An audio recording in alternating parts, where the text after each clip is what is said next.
12 of the Integrity Octane Series season sees qualifying full steam ahead as we currently have 3 minutes on the clock for the fastest laps of the entirety of the night. As it stands, Seth Noel going to be the top man on the board, and it's going to be Ross Cato right behind him, and Cato making his way into pit road as we speak. Going to be Nicholas Ward right now in 6th, Kevin Matz in 8th, but the fastest man in practice has just gone on to the track. Sam Nito looking to shift things up, gets on his way in the number 2 machine, and qualifying looking to be the big race for track position. As we've seen time and time again on this track, if you make it work in qualifying, you've got a great shot to go all the way. 200 laps tonight, and it all comes down to early track position, and it could come down later to a caution, but we've not seen one all year long at this track in this league. 150 laps in the Ignite Series, no yellow flag. Tonight, 200 more could be the same. I'm your host for tonight's broadcast. I'm David Kreutz. Great to have you along. Fisher Studios and chat, thank you for stopping by as we get things started. Iowa Speedway is the host for the most, as is the number 2 machine that comes down around this time through. Now that Jordan Parker, who owns that account, has experience with Iowa in the Stock Car Racing League, but tonight it is all about the next gens, and you can see right now Sam Nito going to be 11th on the board, going to be Ross Cato there in 2nd, and Cody Smith is in 10th in the Next Level Racing, number 18. It looks like as of the 26 drivers registered, it looks like 20 of which have taken a time. Goes back to Luis Caballero, and his run looks to be done as he gets it right up to the inside of the pit road wall. And that 91 going to be done and done. Jorge Canales going to be on his way. He's in 18th as it stands in that number 84, and looking to get a bit more speed and power in as he's already put 4 laps on to his qualification. Tom Wetmore back racing in the Tube Tech number 51 is in fact here tonight in both races. We've seen him this week, Monday and Tuesday night, and he's currently 2nd on the board, 1,000 off a pole, and this time by not much more he can do. Still on the front row regardless. And it looks like qualifying is just about wrapped up as it stands. Nancy Wetmore, thank you for stopping by.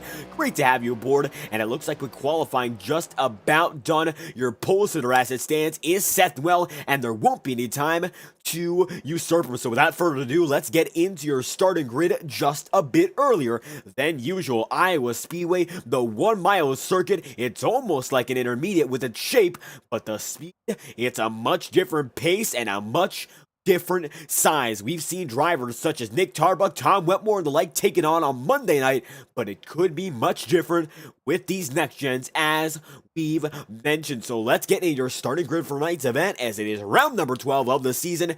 12 of 30 and almost halfway there. Things are heating up and heating up big. So without further ado, one more time, let's get your starting grid for tonight's event on your screen as qualifying is over and Seth Noel is the top man here on the board. The number 88 machine puts it on the top spot with a 23.578, and right behind him, it's going to be Tom Wetmore in 2nd, 23.58. It's a 2,000 deficit on our timing and scoring for the grid. Going to be position number 3, fastest in practice, converts to the 3rd in this qualifying session. Sam Nito with a 23.592, and then Ross Cato going to be in 4th, 23.605 for him. Guillermo Alvarez, the 83, going to be in 5th, 23.62, and right there outside row number 3, going to be Nick Tarbuck in 6th with a 23.627. Going to be 7th, Don Stevenson. The 47 takes it in with a 23.647, and Nicholas Wood going to be in position number 8 with a 23.651. Jacob Fife going to be in position number 9 with a 23.672. Then it's going to be Kevin Matz in 10th, and he will have a 23.727. Position number 11 going to be Boomer Logan, and right behind him it's going to be Alan Dobbs, but right next to him going to be Cody Smith. 23.769 Logan. It's going to be a 795 for Cody Smith and a 23.923 for Alan Dobbs. Alan Rowell getting there on the Allen row 7. It's going to be a 23.934 for him, and then Kyle Cooper about a half a tenth off in 15th with a 23.986. And in position number 16, the number 15 machine, Matt Jonas with a 23.990, and the first man outside the 23-second range, it's going to be the 22 machine of John Steele with a 24.305 in that 17th spot, and outside row number 9 going to be Jorge Canales, 18th spot, and it's a 24.316 for him with Victor Avila Felix, 19th. 24.37 for Bobby Ross. He's been on a hot streak as of recent, top 10 after top 10 for him. 24.420 for the 44 in position number 20. Luis Caballero has the final time lap in that number 91 machine. The 91 takes it into 21st with a 25.797. And right beside him going to be Jay Haishman in the 22nd position. Chris Schexler going to be in 23rd, the number 24. Stan Carlton, 82 machine in 24th. And Ryan Farrell in 25th with the 93. Going to be rounding out the field. Guy Pedro, 26, and the 19 of Randy Flash in 27th. And that will be our starting grid for tonight's event. Round 12 from Iowa, and 27 drivers have registered. And as you can see, quite a few are on the track as is. And Iowa starts off as a slower track according to Fisher Students, but picks up speed in the trucks. And that we did see a very long endurance-based event last time we went there in the Red Line Truck Series. First top 10 for Jordan Parker there. It could be a first top 10 for quite a few drivers tonight. It drives much different from most tracks on the platform. And guys like Alec Daffin, he was in the Monday Night Racing, the Integrity Octane Series, and also in that Red Line Truck Series event.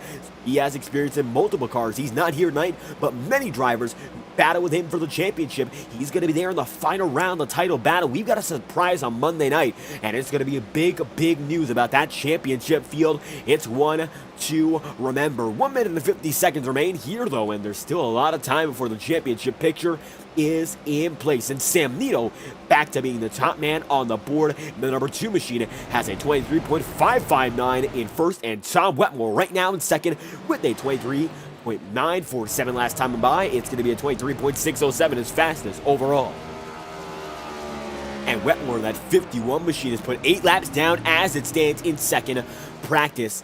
Sam Nito actually put over 100 laps in during our first practice session of the night. It was unbelievable what happened there. Nito had 100 laps time put in within the hour. Of course, not a lot of guys go for 100 laps straight in practices, but in 1 hour's time, he put a lot down, and we could see more of that long run pace out of Sam, as right now he is the man with a plan. Top spot in warm-up. Tom Wetmore going to be, of course, in second. Ross Cato been on a hot streak of his own. One of the guys to look out for. He's in third as Boomer Logan rolls outside of the track barrier. He's in fourth with Bobby Ross in position number 5 here in warm-up. Now 14 drivers, more than half of which have taken the lap here in second practice, and the Indy Auto Sport machine seems to have a lot of pace here. It might come back to him during the race. Not the best qualifying effort on his end, but it could be room for improvement. That 44 machine, as we mentioned, he put together back-to-back top 10s after his very first in this league at Dirt Bristol, and he might have what it takes to keep that momentum going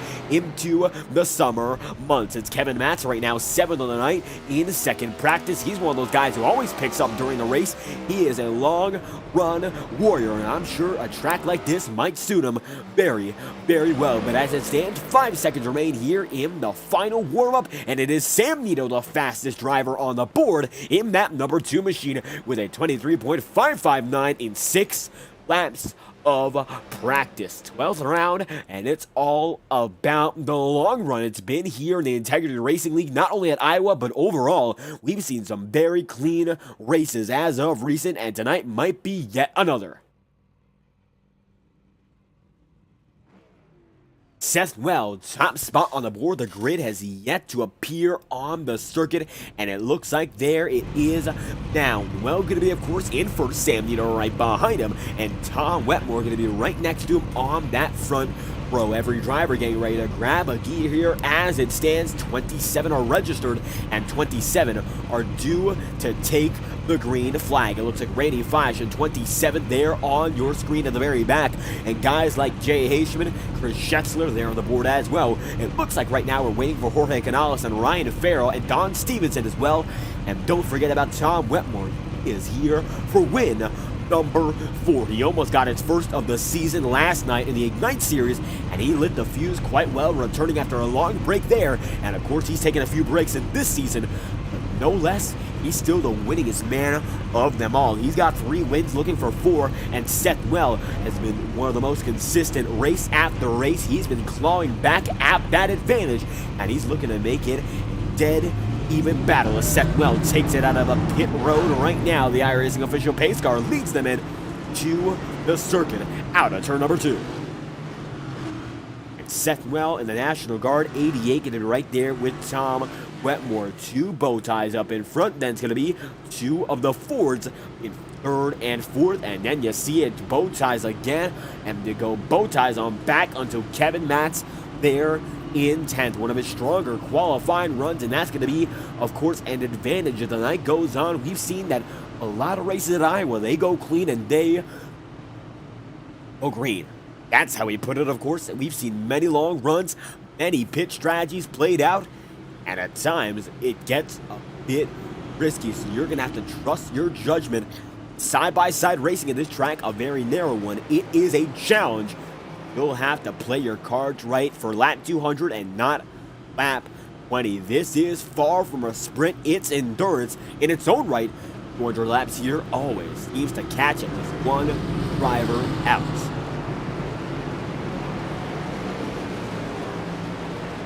And as well leads him in one more time down the back, we're looking ready to get back to the racing here in the Octane Series. Atlanta, a thriller as we expected, and that 88 machine looking to get back into victory lane. Once again, he's a winner already this season. Tom Wetmore is as well. Guys like Nito and Cato, they want a bit more, and tonight might be able to get it. Let's find out as the 88 machine comes through turn 4 this time by the iRacing official. Pace car is going to leave him, and he's going to man in charge. It's going to be the pace car in, and the drivers on their way. Let's get it going in round number 12 as well leads Wetmore to the rest. The green flag's out in Iowa. Let's go racing from the Midwest.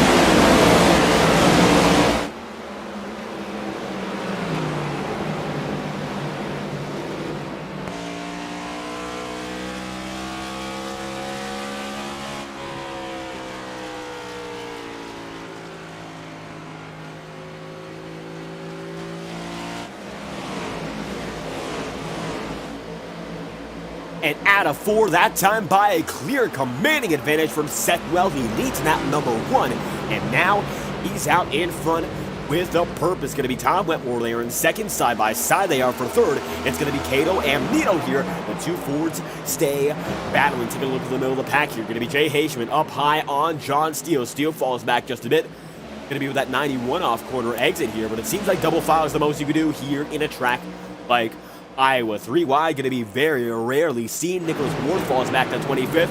That is going to be Cody Smith, and he's now fighting with Alan Dobbs just outside the top 10. Rawell going to be there in 12th at the moment, and he's going to go just a bit up high. Alan Rawell does, and now he has a lot of momentum. Does it work off corner exit, or does it put him in the wall? It looks like neither. He'll stay dead even, but he's now putting the bumper to that Boomer Logan machine.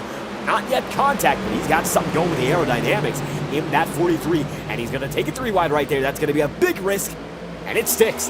Now Rollo is in the mood to make some moves and gets by not 1 but 2. The high line's working for the 43, and this could be a shock run up in front. Rollo, one of those guys you don't see working the alternate line all too often, and it looks like tonight he is doing a fantastic job at it. Look at him go.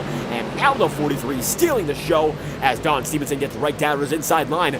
Allen's now in 7th, and he's making big time moves. My oh my, that number 43 can't be stopped. He goes up high on Tom Wetmore and Tarbuck too, and he's got it all figured out.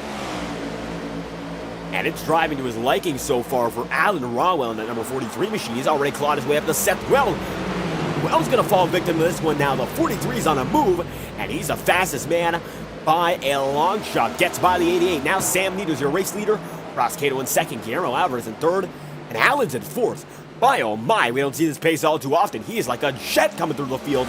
And now the Spam number 43 looking to go once, twice, and even more, as he's now going to be 0.2 of a second faster than your leader.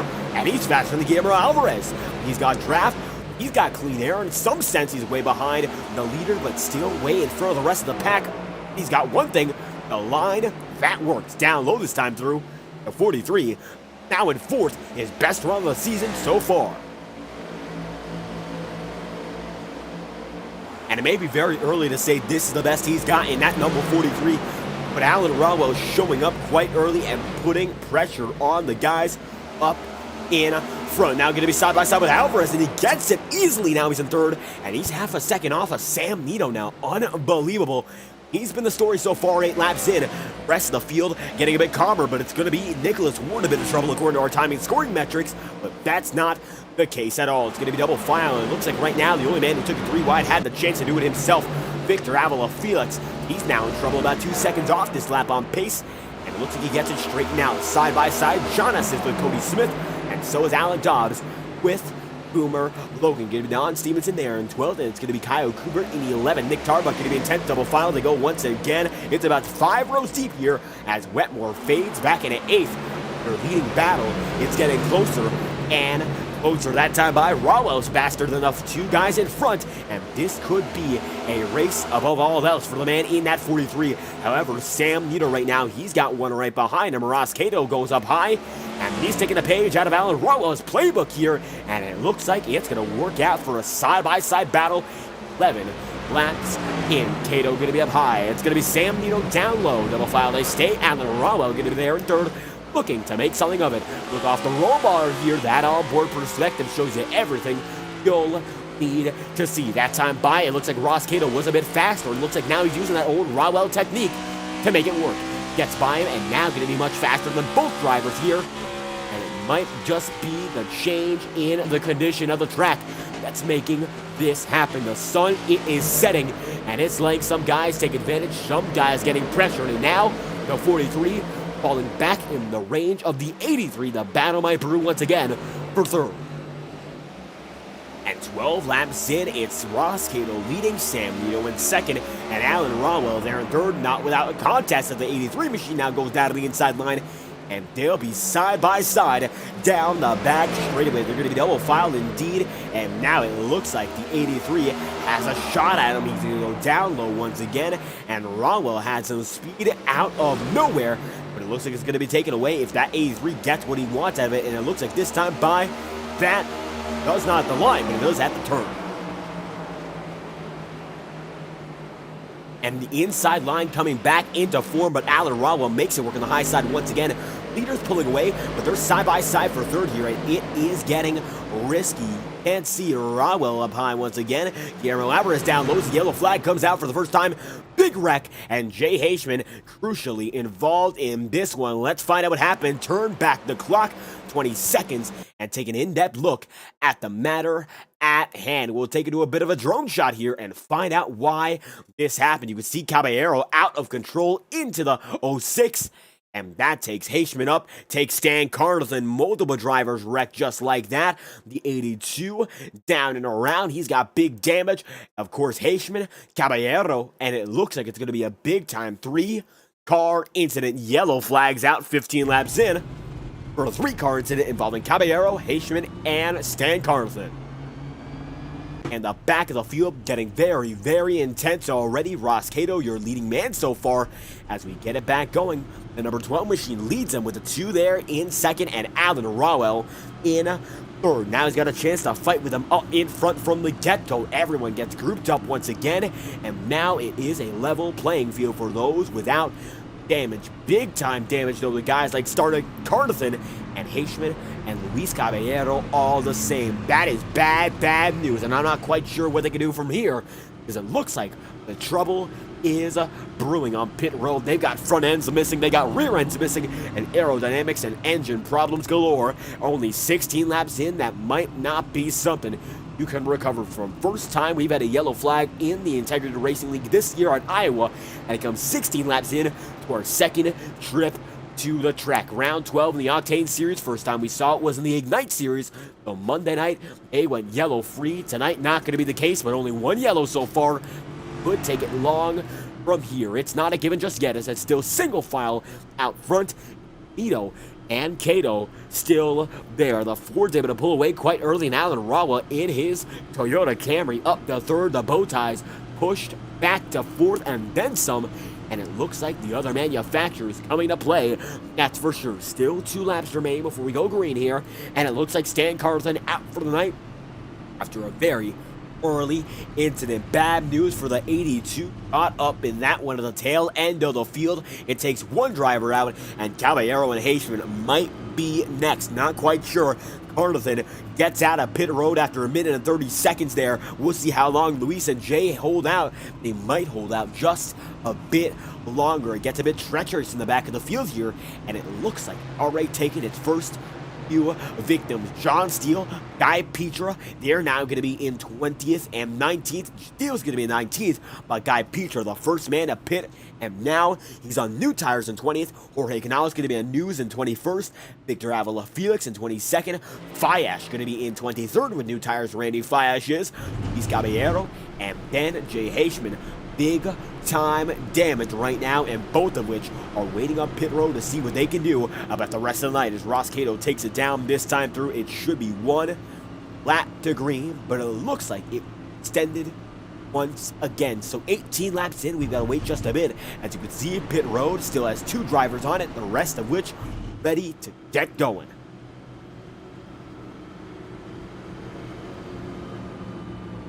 And 18 laps in out of 200, the iRacing official pace car still blinking pace lights, and that means we've still got at least one more lap to go around and get it situated. Double file for the good majority of that field, and that field that we saw up in front did not cause that incident. The mid-pack taking good care of each other right now. It's all clean for guys like Kyle Cooper, Chris Schetzler, Nicholas Ward, and Cody Smith there. Alan Dobbs does not have damage either, and Dobbs has been racing real aggressive as of recent. We saw last night, and it was a very intense race to kick off the round of 8. Next week, we had to get through the round of 16. Dobbs involved with some contact with Anthony DeBarro, and that set him off course for the rest of the night. It could have been much worse there at Dover. He got lucky not to be involved in a wreck, but involved with some major contact over the course of several laps that could have turned disastrous. Tonight, though, it might not be that way. Iowa, as we said, hard to keep it in control with many drivers side by side. We saw our first example and our first few victims. Will these guys up in front fall prey, or will they go all the way? Well, let's find out. Half a lap to get back at it. Pace car's still out, and at lap 20, we go green once more. As we're still double file waiting to get this thing going. If you enjoy the action, make sure to leave a like on this stream and subscribe to the channel. Just over 55 out of 1,000, and when we get to 1,000, we're going to make even more reasons to subscribe, including memberships and custom emojis for your favorite drivers. Green flag going to be out this time by first restart of the night, led by Ross Cato. Sam Nito going to be in second, and Guillermo Alvarez there in third. Let's go racing once again at lap 20.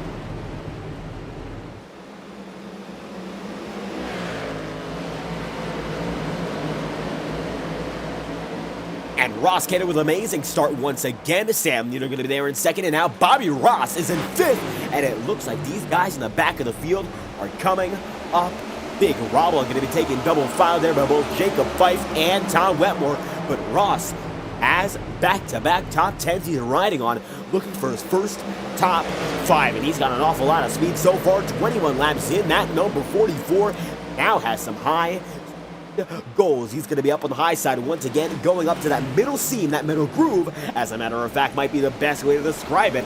It looks like the power can be put down that much more. Some drivers like Ross Cato prefer to go down much lower, but it seems like they're even now adapting to that middle lane as Sam Nito goes up high in that number 2 machine. It's going to be up to 30 is, but Bobby Ross in the 44 machine now in for top 5, beginning a breakaway. Rest of them still going to be that double file. Kyle Cooper now in 8th as he goes side by side with Kevin Nats. Both of these guys fighting real well. The White Claw 73 now right there fighting tooth and nail and clawing his way outside of the top 15 inside the top 10 as they're double file off the back once for 23 laps. Drew's going to be Seth Well going down and in, and that 88 machine now knows that he's in store for a good run. Boomer Logan right beside him, battling side by side for 10th. Logan runs the 88 machine on Monday nights, but here on Tuesday, Seth Well has that machine, and he's been awful quick with it all season long. One of the championship favorites very early, and he's locked down quite well. The speed has been with him all season long. Will it be with him for the rest of the way this year? Still have over 20 races, or rather over 15 races to find out, as we have gotten through more than 10. Second well right now going to be in 12th, though, as Don Stevenson gets by in the 11th, and Boomer Logan there in 10th. Not the hottest of starts for Boomer Logan this season, but he's made his way back up into contention, and with a vengeance. That number 94 machine now finds himself in the 10th spot, and he's ran outside of that top 15, top 10 bubble for the early portion of the season, but he's found himself within it as of recent. Great to see as the 94 right now chases down Kevin Matz. Stevenson goes for the lunge. Not much more he can do. Ross Cato right now leads the way by a wide margin, going to be 0.6 of a second over Sam Nito there in second. Bobby Ross going to be in third in that 44, and Guillermo Alvarez there in fifth in the 83. It's actually going to be up to fourth now as Jacob Fife falls into fifth, but not for long. Now at this rate, Jacob Fife goes right down low in the Pro Pattern Paint Machine, and he takes it like a pro. Jacob Fife now going to be in position number 4, takes it right back, and the spot is his once again as they come through the backstretch. It's now Fife chasing down Bobby Ross as Ross is in third, and this is indeed the best he's ran all season long. High in position for him. Third spot right now, but it's going to be Jacob Fife taking it for fourth, and the 44 lets him by right there. Guillermo Alvarez is going to be right there with him, though. Could he play down the pressure? Let's find out. It looks like for now, he will not, as Ross Cato continues to gain on the remainder of the field. Sam Nito almost a second off your leader, and Jacob Fife now trying to gain a gap to Bobby Ross. About a half of a second so far between Ross and Guillermo Alvarez, and now it's cut down to a 10th of a second. Alvarez down low, and the 83, now it's the pace to go at. And how about that start for the 43 machine in Alan Rawell? Well, as it stands, that number 43 falling back just a bit as it is. Now Allen's down in 17th. He had something figured out very early, and he was shooting up like a rocket, but it seems like now the tires might be worn out just a bit more, and he is out of contention for lead, at least at the moment, as one spins. That's going to be Boomer Logan. Yellow flag is out. Single car incident, safety yellow, and Logan has our second yellow out at lap number 30. Let's find out just what happened. And that number 94 looks to have gone around on his own here. I'm not quite sure. And that was with extra contact, a big extra contact that we miss. Seth Well, Kevin Matz, they both get away, but Boomer Logan does not. And that brings out the yellow, our second of which. And it looks like both drivers got some early damage as well. Let's take a look at the 88 and the 50 and take a look at their front ends in specific.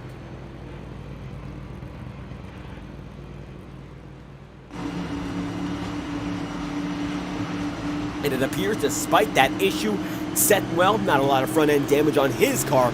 Taking a look at our close-up drone shots here on FDN, and Kyle Cooper not involved, but Kevin Matz was.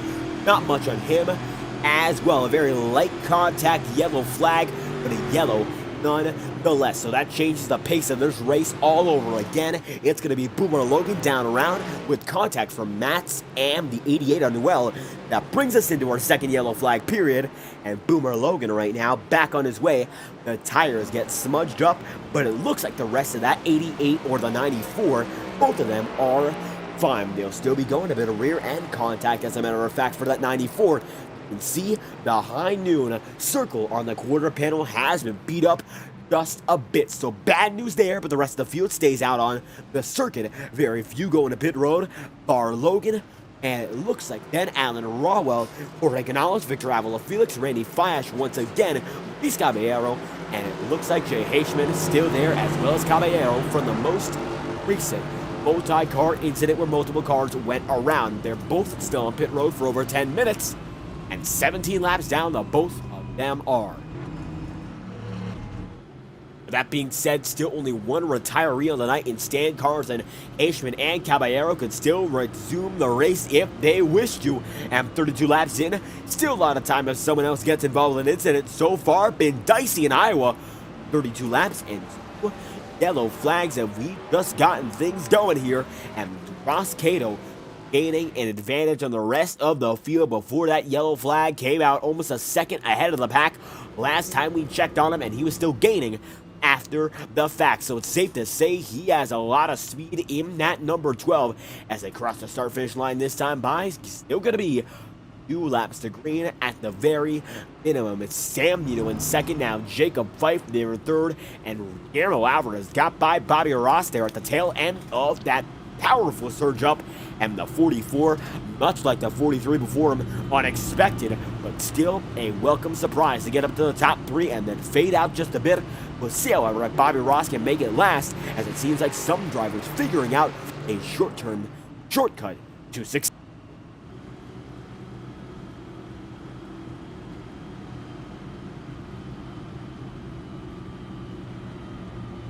And this short-term shortcut that we mentioned time after time already tonight, it might become a long-term factor. Pit cycles and tires will be the name of the game if we get any longer green flag runs. And while we haven't gotten them just yet, we still have over 150 laps to see whether or not the strategy will be decided by pit stops under yellow or under green. This time by Ross Cato leads them into the start-finish line once again. It's still going to be 2 laps remaining. It looks like next time by will be officially 1 lap to green. As it stands, Randy Fish still racing. He's in 23rd. Jorge Canales going to be in 22nd. And Boomer Logan in 21st. The drivers involved in that incident going to be further on in the back of the field, most of which are still going at it. It looks like Seth Well in that 88 machine is in 18th. But guys like Guy Petra now moving up into 15th.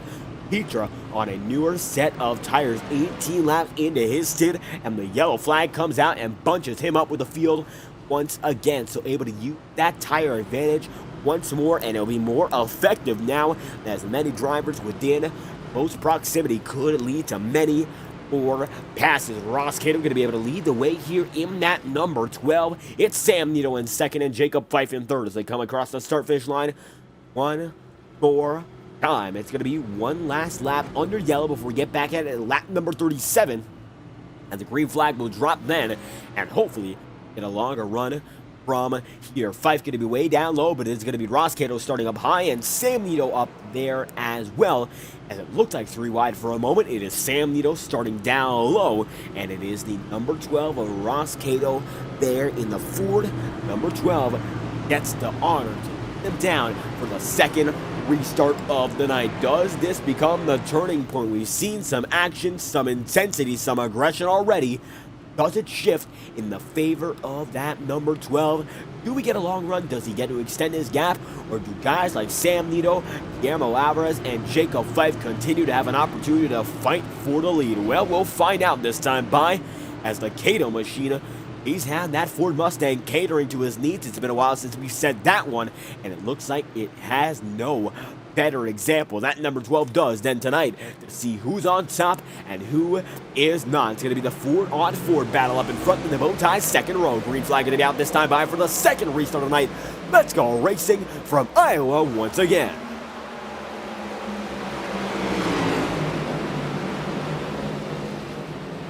And not a commanding start this time by from Sam Nito, but all he needs to get the lead. Well, he did not improve upon it. It's going to be Ross Cato out in front. Our timing and scoring going to be jammed, though, and saying Sam Nito is the leader. It looks like now he is not at all, according to our end, unless we take a further look. It looks like now he is. A bit of a jam up there on iRacing. Is the number 12 machine now in second, and Guillermo Alvarez there in third. It's Jacob Fife in position number 4 now, going to be side by side. It's going to be double file between the 83 and the 36. Well, the 83 asked the question, you got skill? Jacob Fife, he's answering with a resounding yes as it goes right down low, and he tries to take it 2 for 1. There'll be 3 wide almost there in the middle. Guillermo Alvarez tries to make it, but nothing to do. Cato holds on to second, and Sam Nito, your leading man, 39 laps in, out of 200. And 39 through Sam Nito, going to be in first with Ross Cato second, Jacob Fife in third, Guillermo Alvarez in fourth, and then Tom Wetmore now in fifth. And Wetmore working his way back up front. He got a great qualifying effort, but has not been able to hold on to it as the night's gone on. Yellow flags out, however, once again. Third one, Randy Fiash backwards. Let's find out what happened. This one does not appear to have any other driver on the circuit involved. Fiash gets loose, does go around, and that brings out the yellow, a single car loop around, and now we're under caution once again. And with that being said, it looks like Luis Caballero back on the track. Jay Haishman has yet to go out, but Caballero is back racing, so he gets the opportunity to stay 18 laps down instead of going even further down. But still bad news as Randy Fiash loops it 4 laps down as is in that number 19. He'll have to get back to working that Eagles machine if he wants to succeed from here on out. 40 in, Sam Nito leads the way to the start-finish line once more. And it's been a few cautions to get this one going. 40 laps and 3 yellows thus far. As Ross Cato still there in second, Jacob Fife in third, and Guillermo Alvarez is in fourth. Now, I do believe that this might be the caution that triggers single-file restarts for the rest of the night. It's either 3 or 4 that gets us there, and I do believe this will be the one that makes it as such, if not our stage break. It's going to be single-file restarts the rest of the night to try to avoid yellow flags if this yellow is a determining factor. If not, it's going to be the next time through, and it is going to be a much different scene. Single file restarts are going to be, of course, used in many cases in NASCAR, in open wheel racing and the like, but it seems like it's used most often in stock car racing online to alleviate yellow flags and multiple cautions in succession. That could be the case tonight. We'll find out whether or not it works. As 41 laps in, the sun is indeed setting, and you can tell with the orange hue on that track, it's becoming a night race. And the way this one's gone so far, 41 laps in, we are due to see a night event. This one is stretched into the late hours at the pace we've gone. 42 laps in at a 200 so far. We've made it through almost a fifth of the way thus far. The race is far from over, and the 2 and the 12 still lead the way. Jacob Fife now in third, Guillermo Alvarez is in fourth, and Tom Wetmore is in fifth. And Wetmore able to make himself known back in that top 5 once more, and looking for win number 4 in this season. He's been the dominator thus far, picking them all up, right place, right time. That's been his motif time after time, and it could be yet another example. As at 51, they're going to be in fourth right now. He knows that he's just going to have to play the long game here. The track is going to change, and most often when the track changes, the drivers who are fastest at the start are not the fastest at the finish. So playing it cool, waiting to see what goes down when it comes to the changes, how the car drives. Does it drive any different, or does it drive the same? Well, he'll have to take account of all those factors and then some as we come down to the stripe once again, and it looks like the iRacing official pace car's lights are blocked on your screen, but it still is 2 laps before we get it going. Still drivers on the original 43 lap stint for the most part. Seth Wells now in 13th on an alternate strategy, see whether or not it pays off. Boomer Logan going to be in 16th as it stands. Guy Petra falls back to 17th, and John Steele is there in 18th. Then we have guys on new tires such as Chris Schetzler, Alan Rawell, Jorge Canales, Victor Avila Felix, and Randy Fiash, as Luis Caballero on an 11-lap old set in that 91. Jay Haishman still on pit road, waiting to get back to the racing. That number 91 machine is out, but the number 06 still has either too much damage to get it going or a problem that we do not see under the hood, as he has yet to go out on the circuit once again. Sam Nito leads him down the line this time through. We'll find out whether or not it's the final double file yellow or if we stay single file. And it looks like Nito going a bit further down, but it will be enough. It's going to be double file this time by, but we're getting closer and closer. That single file restart threshold. And it's Ford's once in front again. It's going to be the bow tie, second row, and then you see Bobby Ross there with Tom Wetmore. Ross looking for yet another top 10. Become a bit of a Mr. Consistency figure as of recent. The best he's ran all season long. Started at Dirt Bristol, a side-by-side finish with Jacob Fife for a top 10 finish, and he's been on a roll since there. Got the pressure off his back and has been a weight relief from his shoulders, and from there he's been performing. 44 laps in, and the 44 is in 5th. Can he climb up further? We'll find out as the iRacing official pace car leaves the drivers the business once more. Restart number 3 this time by an eye. Well, let's kick it off once again with the Shelby Cobra of Sam Nito leading the way. We're back out once again from Iowa Speedway.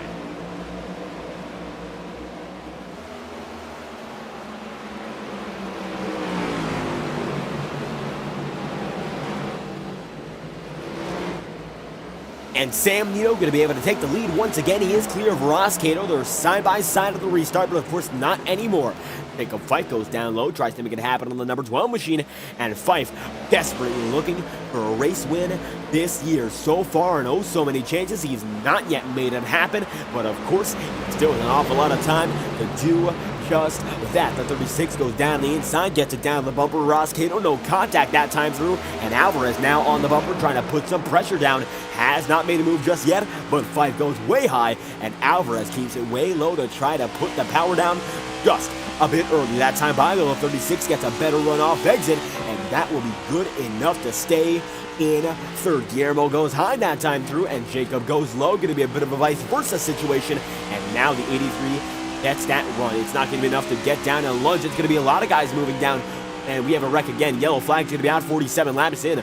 My oh my, that's a big one too, and it's going to be Stevenson, Logan involved. All these guys get slowed down, and it looks like especially involved Nicholas Ward. He looks to be the prime focus for our instant replay, so let's take it back and find out. It looks like, yes, he was. Take it back just a bit more, and you can see that number 97 machine certainly caught up. Free frame, he got loose, then gets into Alan Dobbs, hits Dobbs, gets into Boomer Logan actually, and then Don Stevenson gets collected.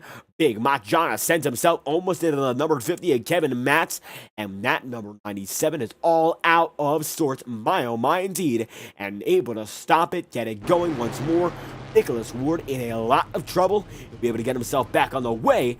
Still bad news. Boomer Logan got involved once again, and that 94 does not have a lot of cosmetic damage that we can see, but certainly something must be wrong under the hood. A lot of contact in that big shuffle. Kevin Matz, he got out of it, but it looks like he might have some damage up front. We'll take a further look at the next camera angle, and it looks like on further inspection that he might actually not. Some of these guys able to get lucky that time through, but one who did not get lucky was a 97 of Nicholas Ward. So as we get it going to lap number 50, the yellow flag is out for the fourth time here tonight, and Seth Well not up in front. It's Sam Nito who is, as they come down to lap 50 next time through. And the yellow's been out an awful lot so far tonight. Not the best thing to see for a lot of these drivers and their strategies. Most drivers bank on a track like Iowa being one of those where the long run is most prevalent. And the lights just came on here at Iowa, so it is going to be a night race from here on out. The shadows begin to show up here. It is indicative of a night race.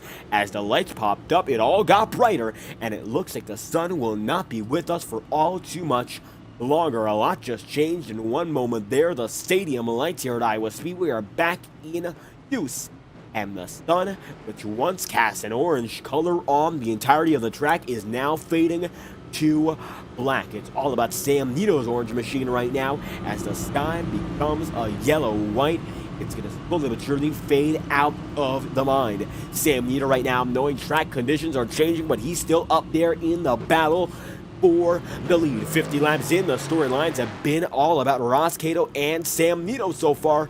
Jacob Fife, though, slowly but surely inching his way into the conversation. 3 cautions in, make it 4 now. That number 36 machine is in the playing field for a win. Third spot as is, but slowly but surely things are changing, and that number 36 formulates the next move to keep himself in the battle. It's going to be Guillermo Alvarez in that number 83 machine in 4th. Double file. Ross is with Kyle Cooper. Tom Wetmore's in 7th. Alan Dobbs is in 8th. Dick Tarbuck is in 9th. And Matt Jonas is in 10th. It's going to be Seth Well in 11th and Kevin Matz in 12th. And these are the guys on new tires. Well, not the case, as a matter of fact. Quite the opposite. It's going to be Seth Well, the only man on new tires here. Sam Nito needs the first 12 of 13 drivers on old tires, and it looks like Nito still down the inside line, opts to take it in once again. Less distance, it has been king so far, as the yellow flag is flown once again and again once more. So let's see if it happens once again, or if we can go long here under the lights. As 51 laps in, Sam Nito is still your leading man.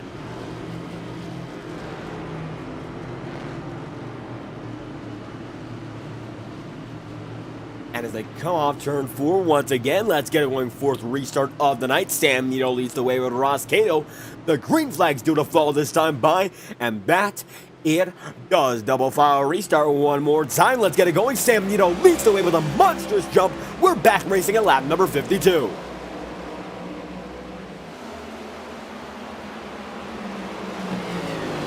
And that is exactly the jump that Sam Nito needed that time. By now, he's in front by over 0.2 of a second. Ross Cato there in second, chasing him down slowly but surely.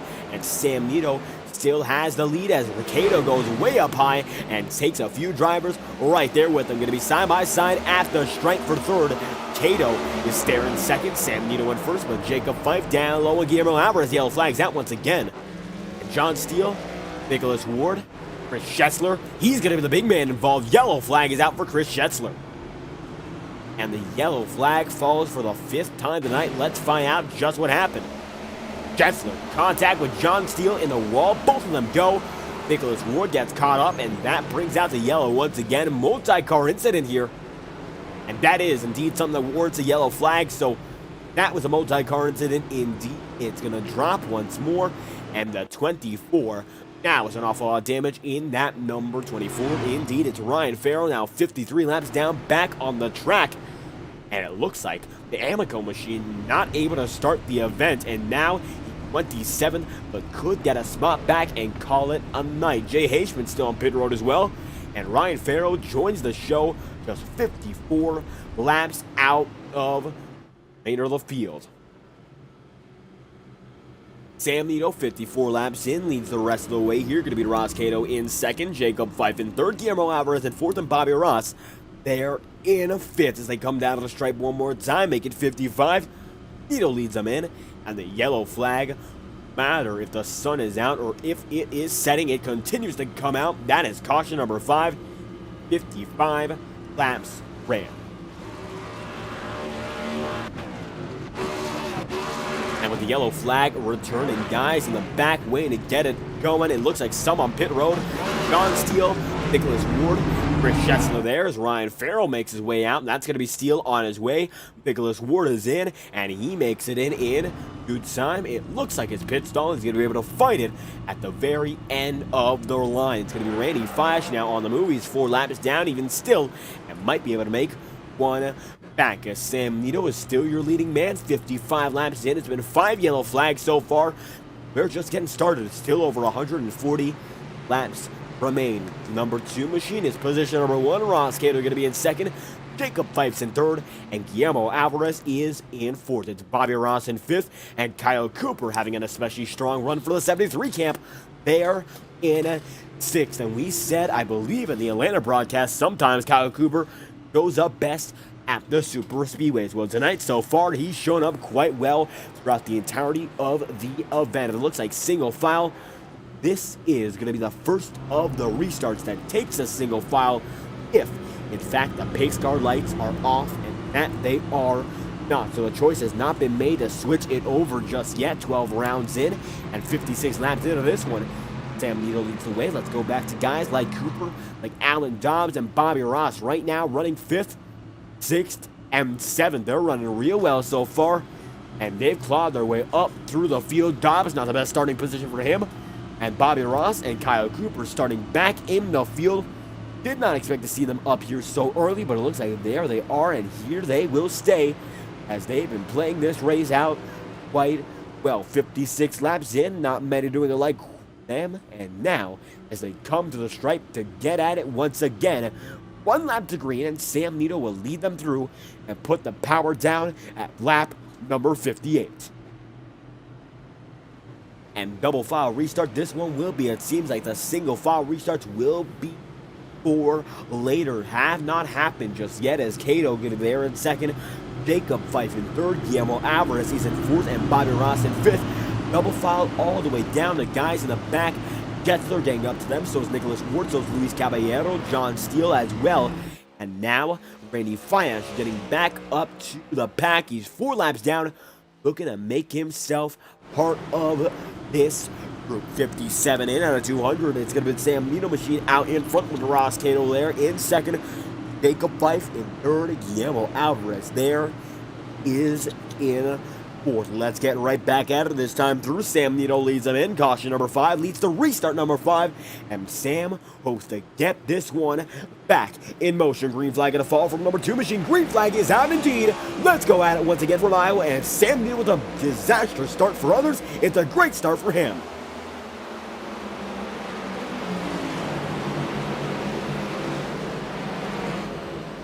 And Sam puts on the Jets. He's back out in front by a wide margin here.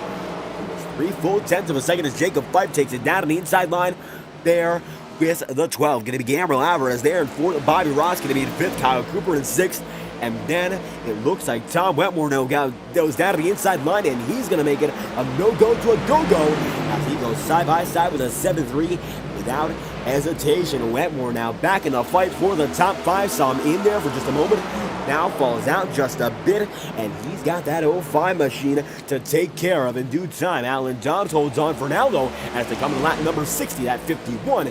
Now showing that he is not done fighting as they come down to the stripe. The Sam Nito machine leads only by a tenth of a second here, and Ross Cato now beginning to get that power in place. Side by side down the back stretch they go once again, and Sam Nito sees the yellow flag fall at lap number 60.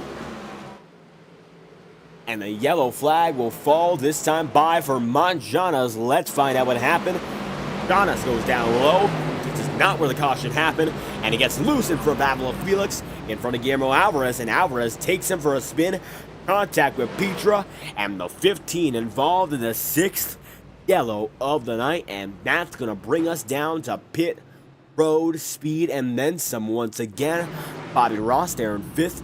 Leader, though, is Sam, in 61 laps in, so we'll get through this one in due time. Right now, the man running outside of the 13th spot, well, it is Victor Avila Felix in 12th. He's just outside in that 12th spot despite that incident, but the man in the 13th position is Cody Smith for Next Level Racing. And as always, Next Level Racing providing high-quality sim racing and performance products for dedicated sim racers who want nothing but the best since 2009, and as of recent, an official license partnership with Ferrari for all your license gear necessities. You got to go down to nextlevelracing.com for more information. We love to have you there, a proud supporter of the Integrity Racing League. And under yellow, 62 laps in out of 200 will bring you to your first Next Level Racing promotional break. Under yellow, you won't miss a thing, and we'll be back in just a moment. Thank y'all for watching so far live on FTN. And the racing has just gotten started. 62 in. Stick around for more. We'll be back after the brief messages courtesy of NextLevelRacing.com.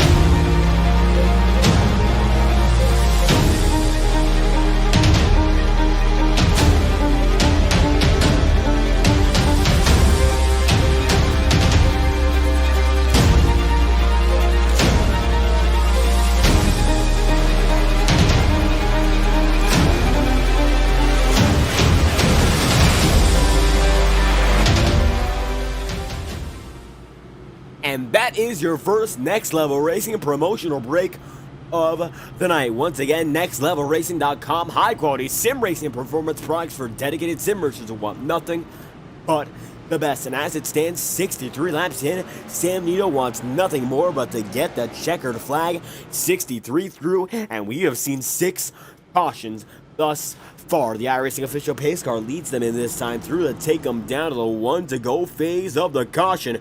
And it looks like high side driving the number 2 going to be there, and the 12 goes down to the inside. So it's going to be the double file yellow once more as the restart comes next lap in. Lap number 65, we get back to the racing here, and hopefully we can get the green flag racing on its way. It's been quite a few yellows in succession, most recently involving drivers such as the 97 Nicholas Ward, almost getting caught on that one big time, but it seems like back of the field drivers still more and more getting caught up in wreck after wreck. As it stands, only one retiree in Stan Carlson. Ryan Farrell is still racing here, and the rest of the field is either on pit road or on the track as it stands. with the number 2 machine of Sam Nito up high. Ross Cato now has the bottom side. They're going to be side by side, double file as they come to lap number 65.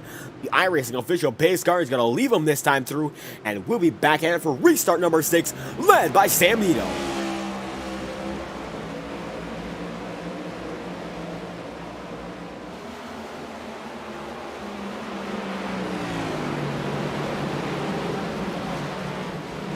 And Nito, one of his best jumps all night long, leads the way from Ross Cato there in second, and Guillermo Alvarez in third. Alvarez going to see that Jacob Fife drops right down low. Top 3 battle going to be big so far as they're side by side there for third. Slicing and dicing off the fourth turn, going to be the 36 machine of Jacob Fife right there in fourth. And now Alan Dobbs off his quarter panel trying to make it happen in the fourth spot for his own right. It's going to be Jacob Fife. Really seeing Jacob Fife move down there as Guillermo Alvarez goes down lower, and now Fife falls back. Tom Wetmore gets a few spots in that ordeal, and that number 12 machine pulling away, but Sam Nito has pulled the most distance. Looking back, going to be Fife now up high in the 83, and will he try to cross him over? Let's find out.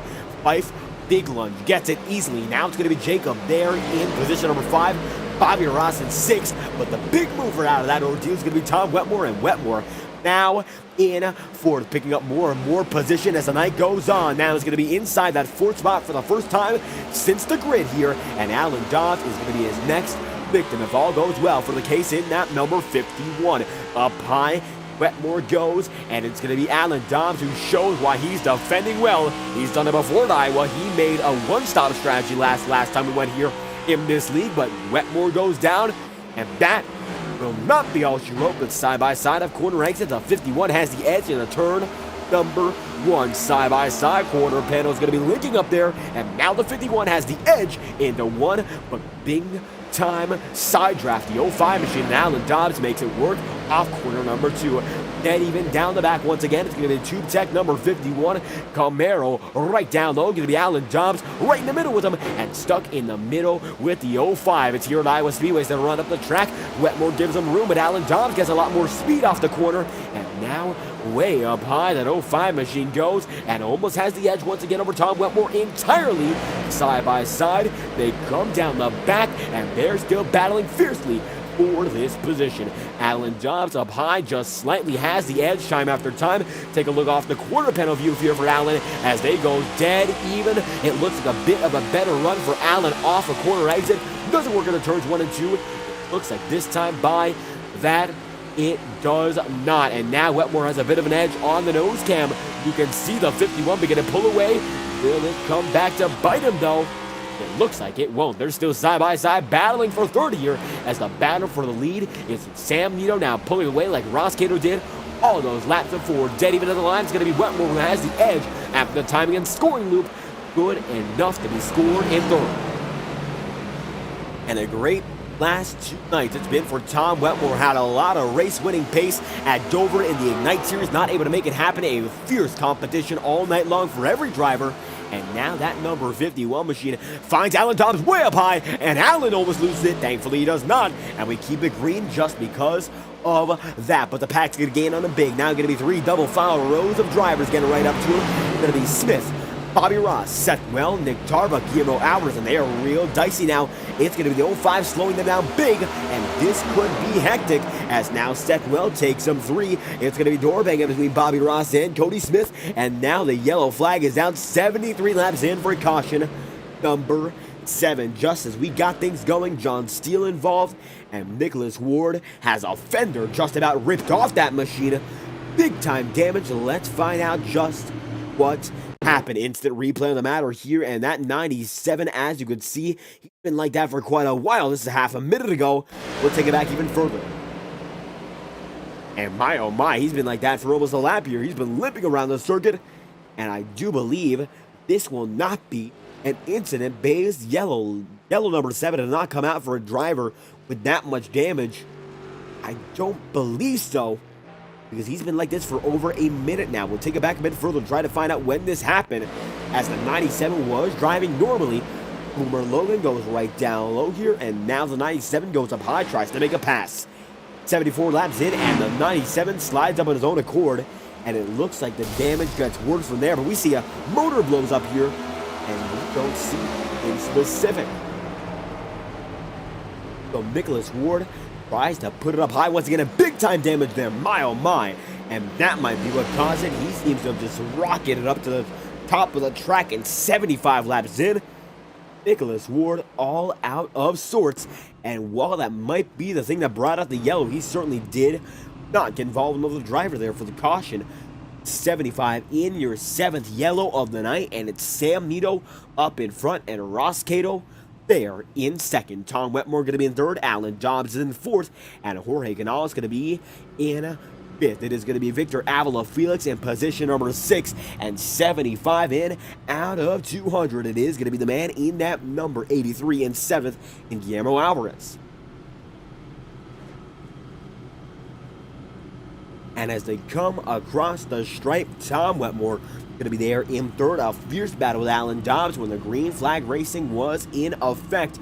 Right now, though, it is not. It could be a big reset to chase down the leaders. Nito and Ross Cato able to gain much more time every time we have a long run. This time by Sam Nito has the edge on speed, but it seems to be a toss and turn between the top 2 guys on whoever gets the jump. If Ross Cato stays in touching distance of Sam Nito off the first start, then he's in good spirits to go all the way with him and perhaps even pass him as the night goes on. And it is, of course, if Sam Nito is the one with a better start, he's able to pull away like it's nothing. Clean air means a lot, and it seems to mean the world for the leaders, as the top 2 guys, they all have their leads dependent on how big a jump they get. The cleaner the air, the better and the faster as they come off of turn number 4 once again. And we will be going green at about lap number 78 here, if this is the 1 green lap, and I do believe it will be, as the drivers are side by side once again. And double file going to be the 2 and 12. These two have dominated this race so far, almost halfway in. And 12th round of the season from Iowa has been all about the Mustangs up in front, the 2 and the 12. 77 laps in, and it is indeed 1 lap to green, so the 7th restart of the night will be out here and now. And it's going to be all about the number 2. Can Sam Nito lead them in, and this time by make it work? Or will Ross Cato have a big issue with it and try to take that lead back? We'll find out this time by. It's all the night sky now. The sun has entirely set, and the leaders know that the track has changed condition. It is just about pitch black. It's getting much closer to it, and the night sky is in full effect. The sun's all just about set, and the leaders are getting ready to get it going once again for restart number 7. Sam Nito's out in front with a big jump once again. The green flag returns with a 2 in favor.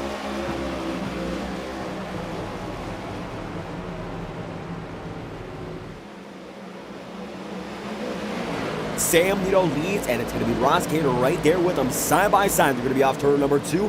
Now it's going to be a lead for the backstretch battle. As you can see, the battle is brewing. Tom Wetmore right there with him in the 51 machine with all that pace shuffle. Sam Nito up, and he's going to try to split him 3.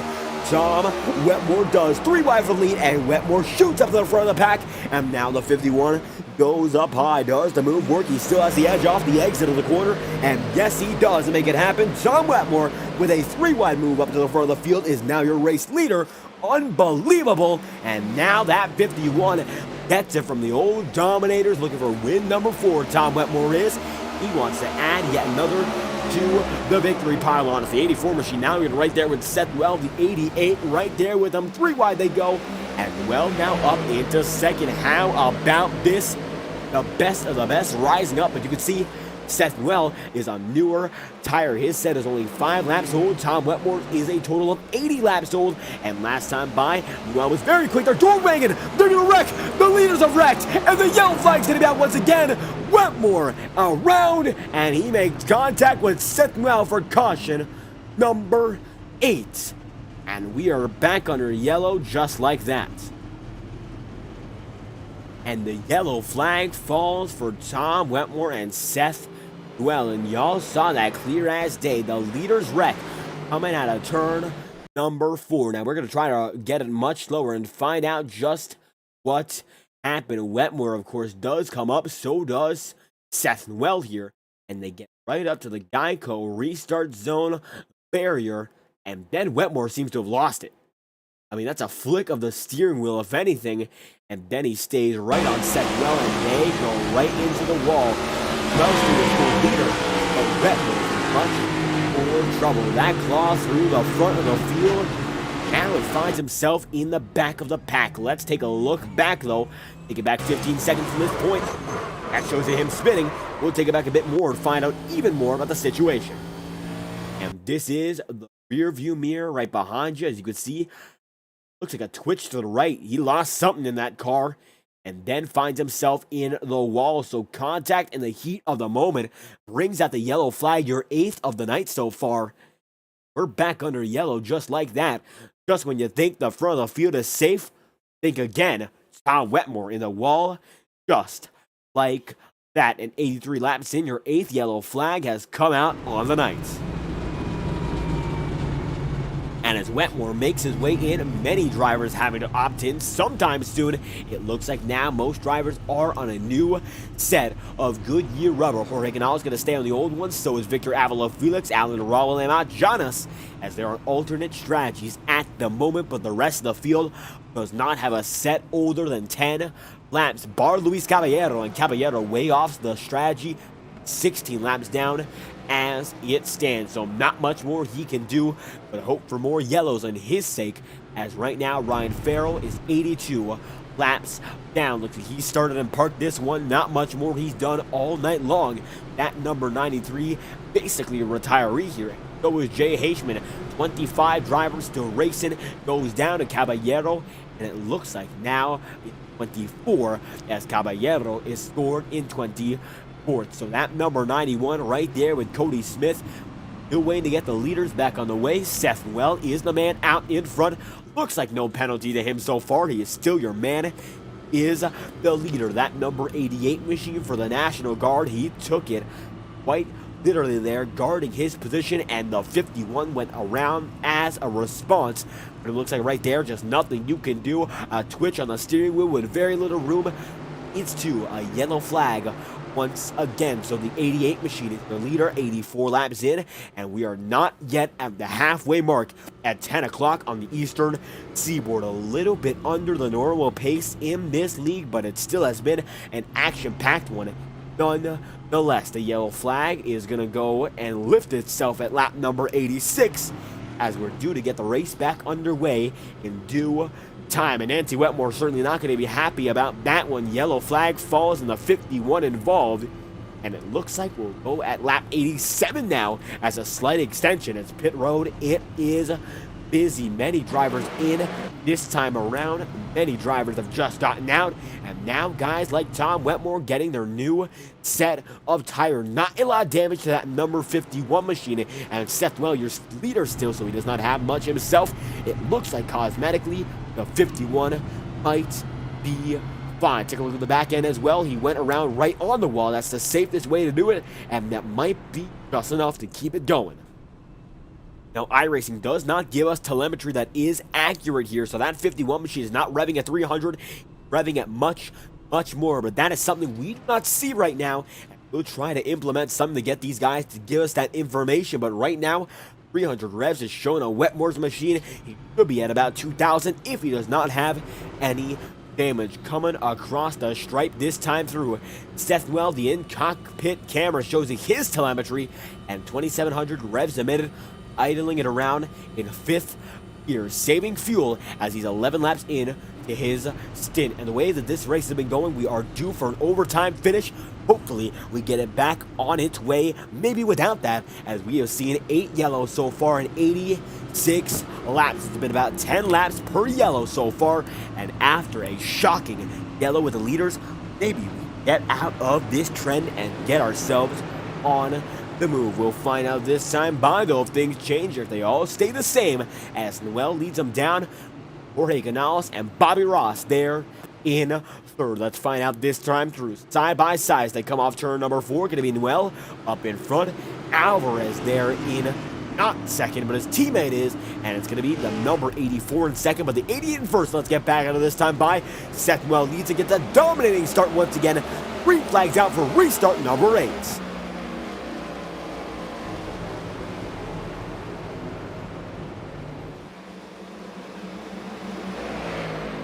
and a big safety net there for the number 88 machine in Seth Well. Another great start for your leader, and it seems like that is always expected, as Alvarez is going to be now way back in the field. His teammate Jorge Canales performing very well. He's in second, Bobby Ross in third, Victor Avila Felix now in fourth, and it seems like the field has been switched up after many yellows. Nicholas Ward now going to be down on pit road. He has a big time issue, 15 laps down as is, not quite sure what's going on. But right now, the number 27 machine is in close contention with your guys up in front. Bobby Ross going to be there in the third spot. He's got new tires. Maybe he's waiting back. Maybe he's trying to see what the 84 does.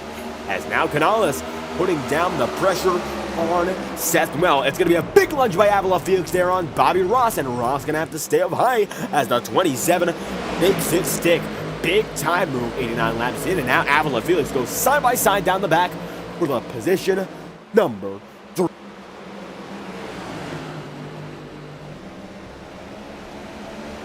And things are getting dicey up in front at Iowa. 90 laps in, we've seen 8 yellows so far, and every driver now knows that it is indeed night time. The tracks change, the sunlight, it is gone, and it's all about the stadium lighting and the cooler track temps. Without the sun, some guys might get a bit more grip in the car. Some guys might not like it. It might be a bit too tight for them.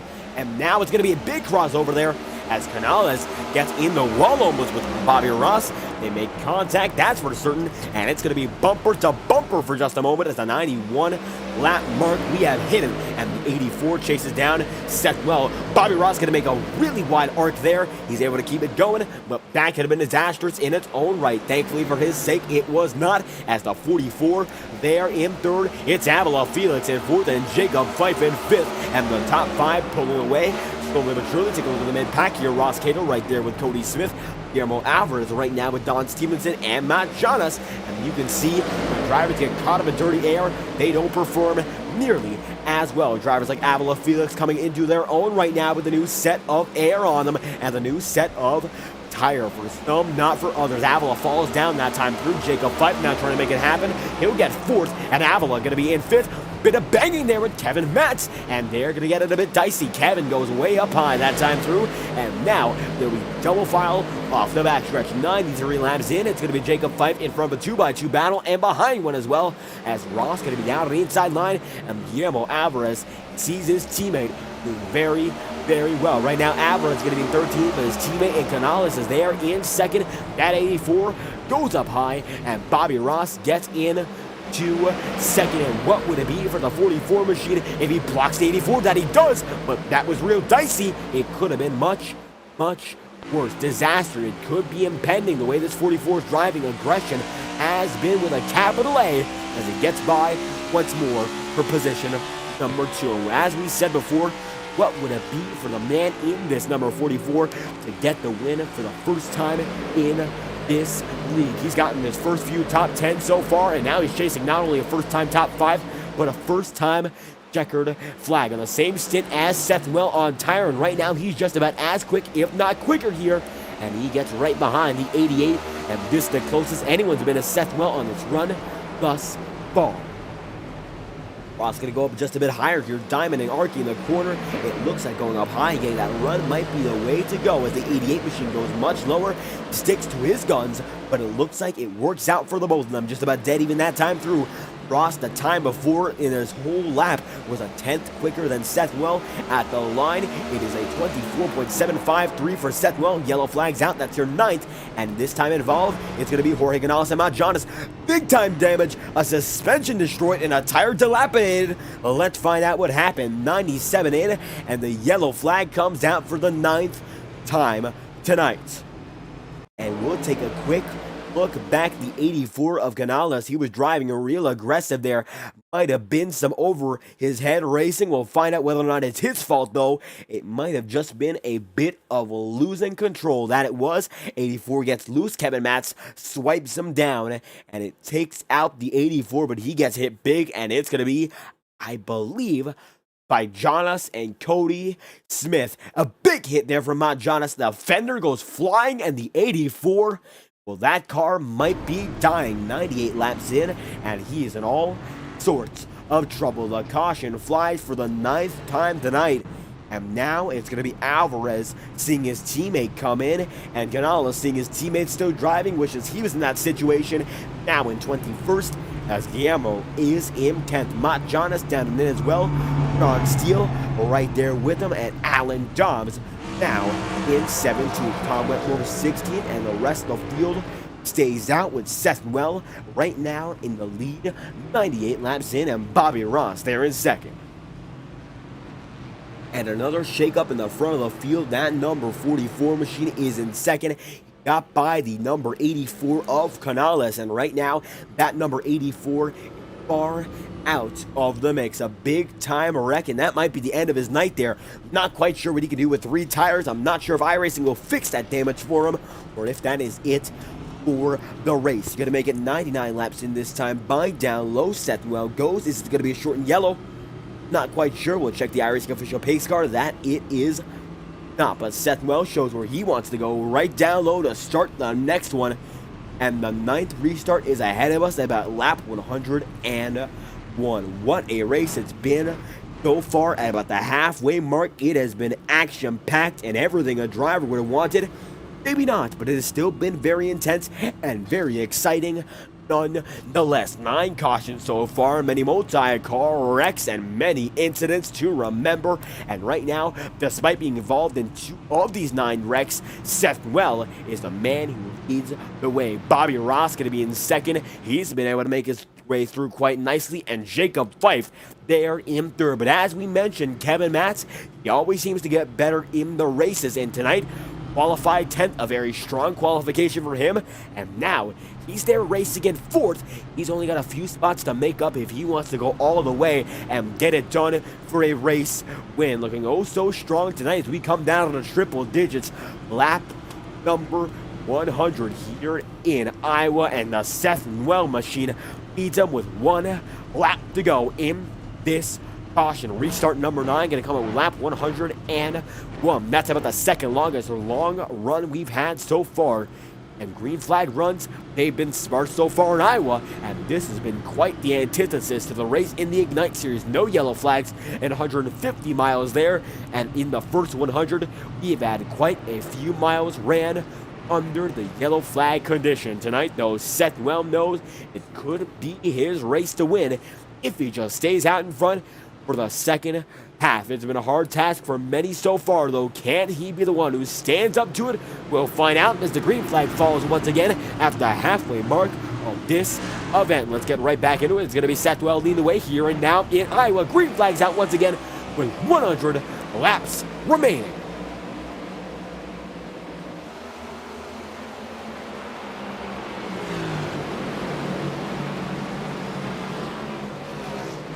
And halfway into this one, the cross flags will wave. The 88 machine leads the way, and Jacob Fife fights side by side with Bobby Ross there in second. The 44 machine now going to be able to go up high. Jacob Fife gets it down low at the stripe. Who gets it done? It looks like Bobby Ross just might have, and Jacob Fife there to pick up the scraps, but only just as they make it through double file once again. Kevin Matt's going to be right there in 4th. He is going to be as opportunistic as one can get. He's right there in the back of this one, waiting in the wings to see what can happen.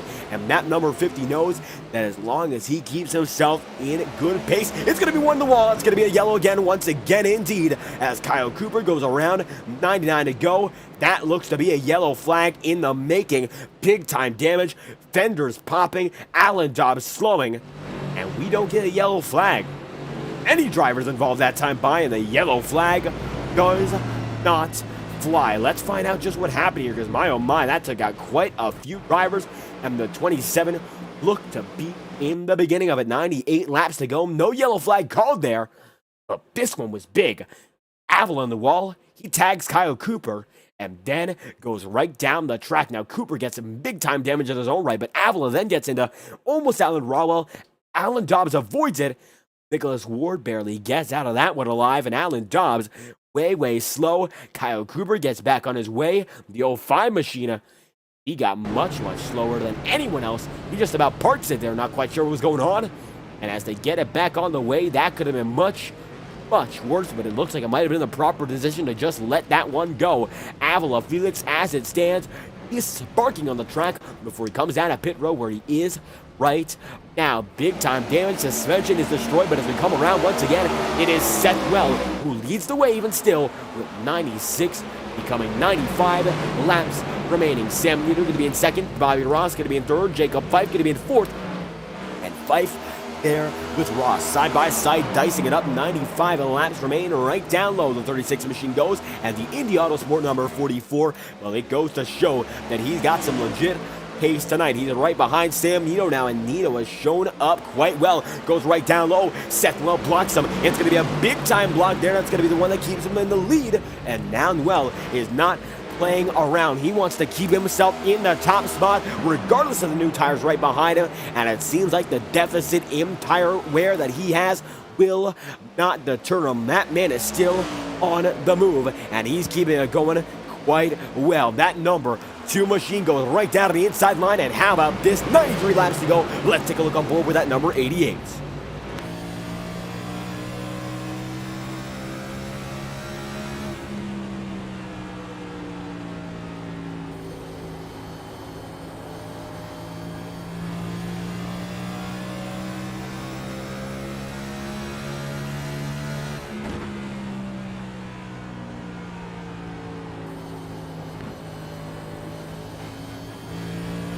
And with 92 left, now Sam Nito out in front. That number 2 machine getting right in front with 109 laps in. Seth Well going to be in second. Bobby Ross there in third. Jacob Fife in fourth. It's going to be Kevin Matz in fifth. Boomer Logan going to be in position number 6. And side-by-side Alvarez goes with the 94.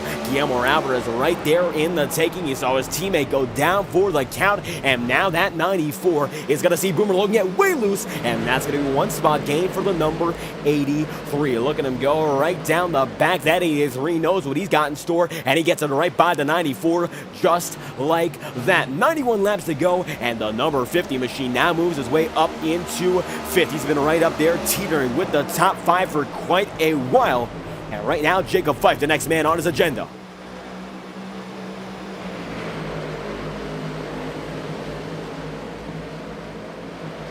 And with Jacob Fife still there in 4th, moving up through the field, you can see that he's still got an awful lot of speed in the tank. Fife right now going to be in 4th, Bobby Ross there in 3rd, and while Jacob is not in the battle for the lead, it still appears that he is chasing them down with passion. The number 36 machine of Jacob Fife keeps himself with a 44, and as they come down the backstretch, that number 44 machine is looking to get back into 2nd. Fife goes way up high there, trying to look for momentum this time through. Will it work? It looks like that. It does not. Fife goes right down low, and that number 36 machine for Pro Powder and Paint puts the Pro in it and gets that spot right back. Now 3rd spot with Seth Well in 2nd. Sam Nito's gained a 7/10 of a second advantage, and now that number 2 machine is up in front. 88 of Seth Well there in 2nd. You got Jacob Fife there in 3rd as they go double file. The turn 4 out of Iowa Speedway sees 2 drivers battling for 1 position as always, and the middle of the pack is getting intense as well. Right now, Alvaro Bay back. Chris Schetzler is as well, and as this race of attrition's gone on, Caballero's in trouble at the 91. He saves it, but that could have been much, much worse. Down to the inside line, that 91 goes with 87 laps remaining. That could have been a yellow flag once again, and thankfully, he keeps it together. Number 2 of Sam Nito goes up to the point, and indeed he has it. 86 laps left. Jacob Fife side by side with Well now it's going to be the 36 up on the high side. Does Sam Nito fight back? Well, he doesn't have to. Does Seth Well? It looks like he'll have to indeed.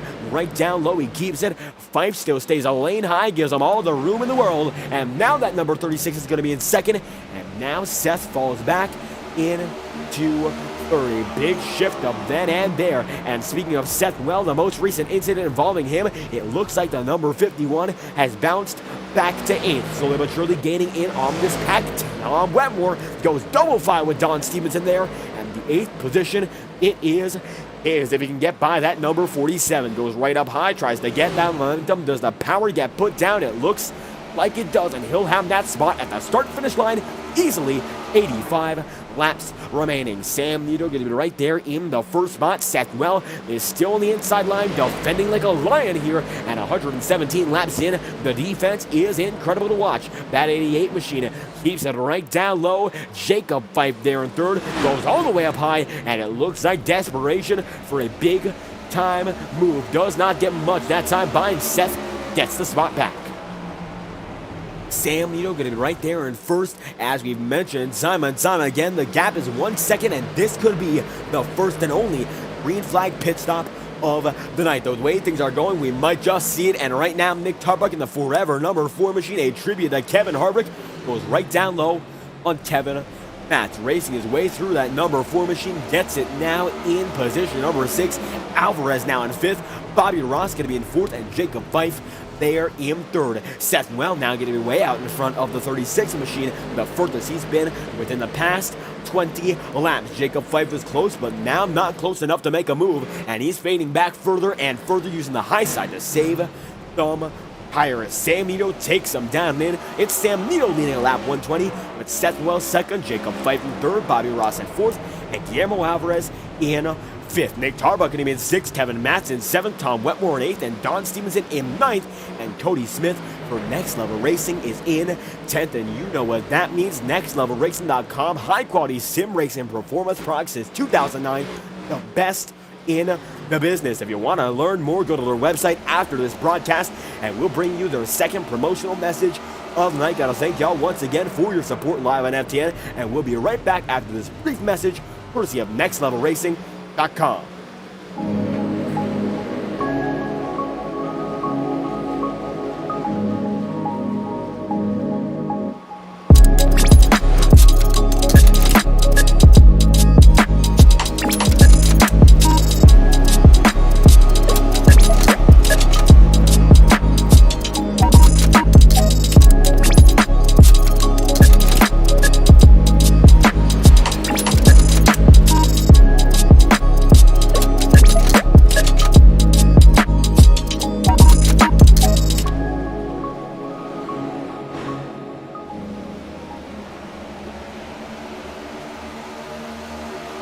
And that will be your second Next Level Racing promotional break of the night. And right now, the 18 machine for Next Level Racing runs inside the top 10. That is Cody Smith with Sam Nito out in front. That number 2 machine holds on strong. And right now, Seth Well going to be in 2nd. But look at this. Tom Wetmore now in 3rd, and he's chasing down everyone else and chasing them down fast. Gets right by the Jacob Fife machine. Nick Tarbuck is right there with him, and now Wetmore with a much newer tire gets right by the pack, and he's looking to put down the power. You can see that number 51 machine is on the move, and now he's down the back with an awful lot of speed.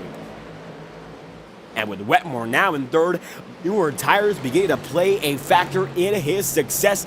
That number 51 machine, as a matter of fact, has a 41 lap old set compared to Seth Well's 50 lap old set. But right now it looks to be a bit slower than the man in that number 88. Is the warmth getting to him earlier? We might not be so sure, as he's burning those tires down to get more spots. Would need a yellow flag to recoup and reset at the rate he's pushing that 51 for Tube Tech. Now on the mile, time after time, quicker and quicker than most of the field and his contemporaries. As however, Sam Nito, your leader, is being clawed down by both Seth Well and now Tom Wetmore. Wetmore's much quicker that time by, fastest on the track with a 25.377. Gets right by Randy Fish. That could have been much worse, but for his sake, thankfully, it was not.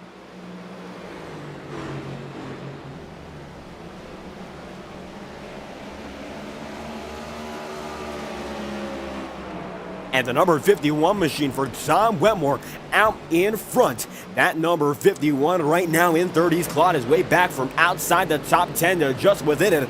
And now Seth Well, seeing the chaos, sees one go right off the circuit. That's going to be Guillermo Alvarez, able to save it. Not a big issue there. And he's going to be 3 seconds off this lap.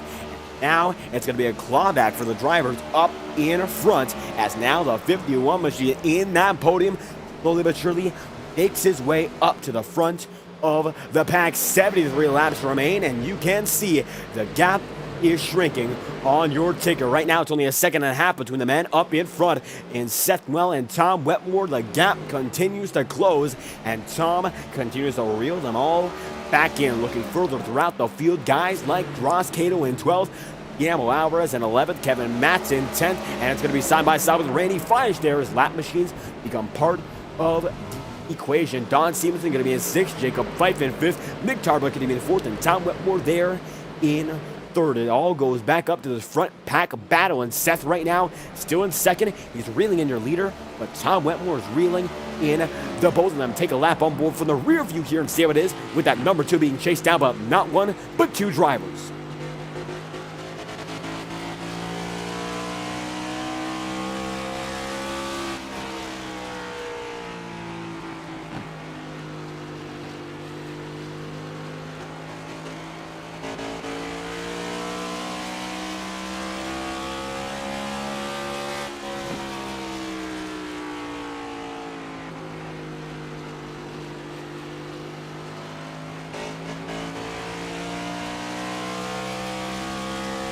And with the number 2 machine slowly but surely being reeled in by Seth Well, that machine is on fire. The 88 now within a half second and closer every lap. Tom Wetmore within 1 second in his own right and getting even closer as well. And it could be a 3-car battle with 69 laps to go. A nice battle it would be if these 3 go all the way. So far, they're getting quicker and quicker and closer to the distance. It is shrinking between these guys, and now that number 2 Ford Mustang sees not one but 2 competitors showing up at the same time. Nick Tarbuck there in 4th, Jacob Fife going to be in 5th, Don Stevenson there in 6th, and Cody Smith is in 7th. Bobby Ross going to be positioned number 8, and Chris Schessler there in 9th. And Schessler's had one hell of a silent race, and it's been a great one. Do mention the 9th spot he's in right now. He's got damage, but it is not stopping him, not one bit. And the new tires might be the thing that carry him so far. But he's there, on pace, in that 9th spot under green. Great to see from him as Jacob Fife falls back big that time by. Looks like a big slow down this lap, and now he's in 7th from the top 3. Falling away further back now. It seems like he's just got something wrong with that 36. Goes way up high that time by. And he's about a 1/3 of a second off his average lap throughout the entirety of this race. Only green flag laps include, so he's not off of his caution pace, of course. And as we say it, caution's out with 67 laps to go. Kyle Cooper involved in this one. Now let's find out what happened. The 73 machine brings out caution number 10 at lap 135. It's the longest we've gone without a yellow flag so far, so great to see that. But not great to see an incident on the track, of course. The 73 looks to have gotten it loose on his own and tries to correct it and comes back on the track. And that's what caused the yellow. If he stayed on the inside line, maybe he wouldn't have one. That's debatable in its own right. 66 laps to go and the yellow flag flies once more. The 73, the cause of this one on his own. And the 10th caution comes out, bringing every driver back up again. Sam Nito, his advantage, it's diminished. Seth Well, they all go in this time by, and this could be the money stop as the number 2 comes down and in. He's gonna make his way to the front stalls, of course he is, and Seth Well right there with them. And it looks like Chris Schessler now scored in 2nd as Tom Wetmore makes his way down. He's got some of the best in the business right in front. This is the money stop with 65 laps to go. Don't expect much more after this on pit road. And with Seth Well having that pole position stalled, this is going to be oh so important as they come across the pit exit line. Who's going to make it in first? The 88 machine has that preferred stall, but it's going to be Nito out first, and Tom Wetmore doesn't get the edge. That's close, but it's going to be Seth Well just in front of Tom Wetmore. I believe that's the way it would go, and that it does. A photo finish off of the pit road exit. Let's take a look back at that one again. You can see this is how it all went down. Seth Well does in fact get the advantage, touching the white line first.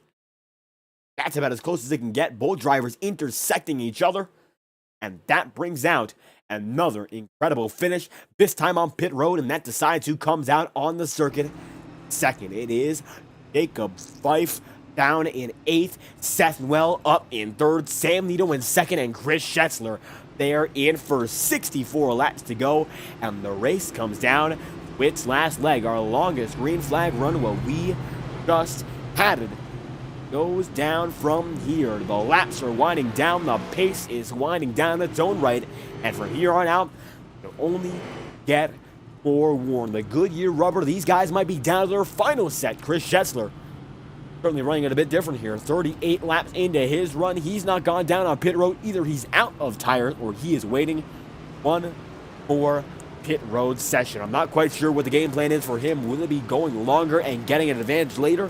Will it be a yellow flag that bails him out? I'm not quite sure. That number 24, he's worked his way up for quite a long time here, and now he's leading laps. He's one of those guys to keep an eye out for in the championship bubble battle right now. We'll pull up the graphic on your screen. Of course, there are many guys locked in and many guys good to the green on points, but not a lot of drivers are as fortunate. Of course, very early in the going, make your own assumptions of the situation, but guys like Wetmore, Well, and Jacob Fife, those guys up in front were running in the green so far. Well, they know that they've just got to keep it consistent. Guys in the blue and the red, they've got to push their hardest. Even if it is very early in the going, the power needs to put down itself now.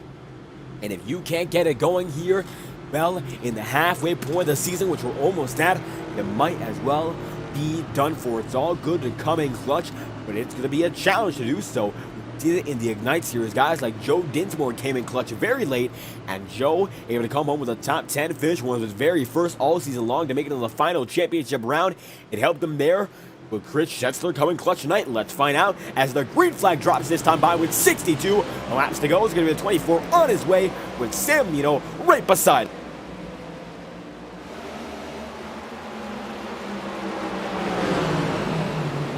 And as anticipated, the number 24 machine falls back through the pack. It's going to be the 51 and the number 2 side by side. And Schetzler falls down to fourth. We saw a similar situation with this earlier in the going last night, and it did result in a yellow flag. Thankfully, a lot of room to split a guy middle here, and it's going to be Schetzler who blocks Guillermo Alvarez. Does not work that time through.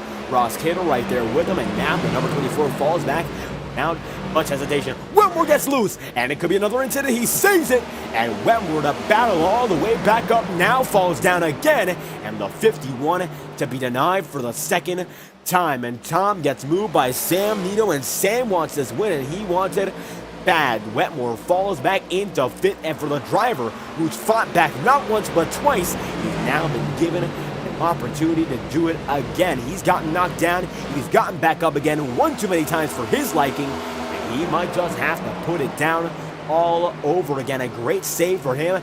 I'm hoping not a lot of tire wear, but it looks like he certainly has been shaken up just a bit. His cage has been rattled, and now Seth Well goes for the kill shot and gets it right down and in on Sam Nito. That was a great move for the 88.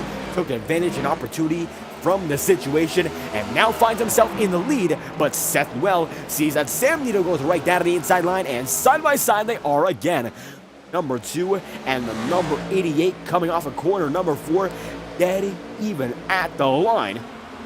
And now the number 2 goes right down low for the take, and it's going to be the number 2 now in front of Seth Well. Nick Tarbuck there in third, Don Stevenson there in fourth, and Tom Wetmore in fifth. Jacob Fife going to be position number 6. Guillermo Alvarez there in seventh, and as these drivers shuffle it up, Bobby Ross now going to be back in eighth, and Cody Smith in ninth with Kevin Matz in 10th. Double file is going to be Smith and the Matz machine for a little while there. They get it single file though once more, and now Sam Nito picking up the pieces and getting the lead back in his hand. That number 2 machine got shaken up just a bit, but now he's back on his way. It's Tom Wetmore there in fifth, and he's falling back substantially. Gets it by Jacob Fife, but Don Stevenson gets it by him in the same token. And now just outside the podium, he looks to chase them down. It is Tarbuck in that number 4 machine there in third. It's Seth Wellendean in second, and then Sam Nito in first. Your top 3 guys, the 2 of the 88 and the 4, they've all been on the podium before this season.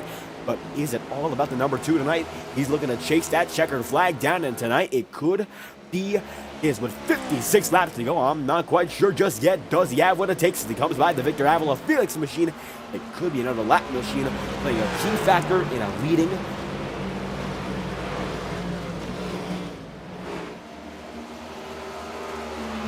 And Sam Nino now has an over 1 second edge on Seth Well in that number 88. He's pulling further and further away. Nick Tarbuck there in third, Don Stevenson in fourth, and Bobby Ross in fifth. Tom Wetmore going to be in position number 6, and like Larson on Sundays, Tom Wetmore saves it according to Nancy there, and we saw some great racing out of Kyle Larson and Denny Hamlin late in the going. Kansas, one hell of a race, one of the best we've seen of that track in recent memory, and Iowa never disappoints on iRacing, and it seems like some great saves coming out of the 51 as well. Right now he's down in 6th. Bobby Ross gets by for 5th, and now it looks like Ross has the pace to go down to 4th, making his way through lap after lap methodically, getting to his opponent's head, and it seems like the Indy Autosport machine has slowly but surely made himself the primary driver of this team this league. Now, Joe Yates not here tonight, but the number 44 machine taking the experience of his teammate and making it work out night after night, and that is caution number 11. Chris Schessler involved this time by, and the old tires do not play out well. And yellow flag number 11 falls for Chris Schessler and Randy Fiash right there. Schessler goes around on his own here and just loses it in front of John Steele. Steele gets caught up, and that brings out the caution flag once again. Now Schessler able to get back on the way, and he'll be good to go. But with 52 laps remaining, it comes down to a very short stint. It's going to be about 50 laps to go, if not less than that, when we get back under green. And with Sam Nito still your leading driver, not quite sure how it's all going to play out here. Will we see drivers come down to pit road and risk it if they even have an extra tire set? Will they choose to stay out and push from here on out? It looks like for many drivers the choice is just to stay on the track. Very few can even afford the possibility of going anywhere, but right now that number 2 machine opts to stay out with 51 laps to go. I'm not quite sure what else he can do. And risks might be taken so late in the going. That number 2 machine of Sam Nito not risking it right now, playing it cool up in front. That is the way you want to see it, as the driver in that number 2 now, with 51 laps to go, still your race winner. And with all being said, Seth Well in that number 2 spot, right behind for the taking. He still has a great shot at it, and now with his big reset, he might be able to get back in the lead once again. The top 2 drivers seem to dice it up time after time, but those who get the clean air for the most time seem to have the big edge. And Seth Well not able to keep that clean air for more than a lap, and that's what gave it right back to Sam Nito. He took the lead, and he stuck with it and ran with it. And that's what puts Seth Well back in second. Nick Tarbuck right now in third. Don Stevenson is in fourth, and Bobby Ross is in fifth. And right now, Tom Wetmore might be the man who benefits from this reset the very most. That number 51 machine might have expected it, might have laid off the pedal just a bit, might have gone full on. We're not quite sure. It seems like a lot of guys call each other's bluffs in this league. They go a bit slower, waiting for yellow, then put the power down, maybe push a bit too hard, try to see if they can force a mistake. Tonight, that number 51, hoping perhaps for the former. He gets that yellow flag, he gets it back on the move, and might be able to contend for lead once again. This time by gets loose from Sam Nito, and despite some wrecks and some incidents, that number 51 is there up in front. My oh my, he's gone through a lot in his own right, and now Bobby Ross put himself in the prime position to go at it for the win. He's there and might make it happen for Indy Autosport in their first win of the year. And double file once again, we will be going green with 48 laps remaining. 151 laps in with a total of 11 cautions on the night so far.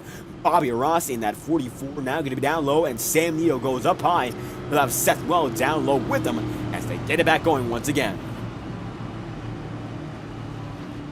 And down the back they go, 12th race of the season. It has been one hectic event and might just be the longest of the season to this point. Now, Daytona longer in mileage, a 250-mile event, and we've seen some super speedway events on the season, even at Atlanta last week.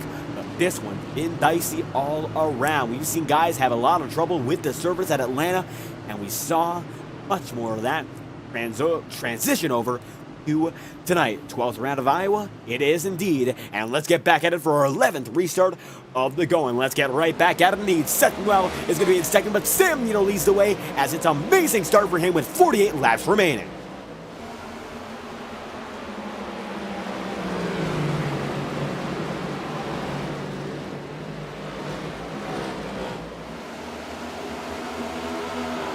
Seth Well going to be right there behind the number 2 machine of Sam Nino, first and second consecutively.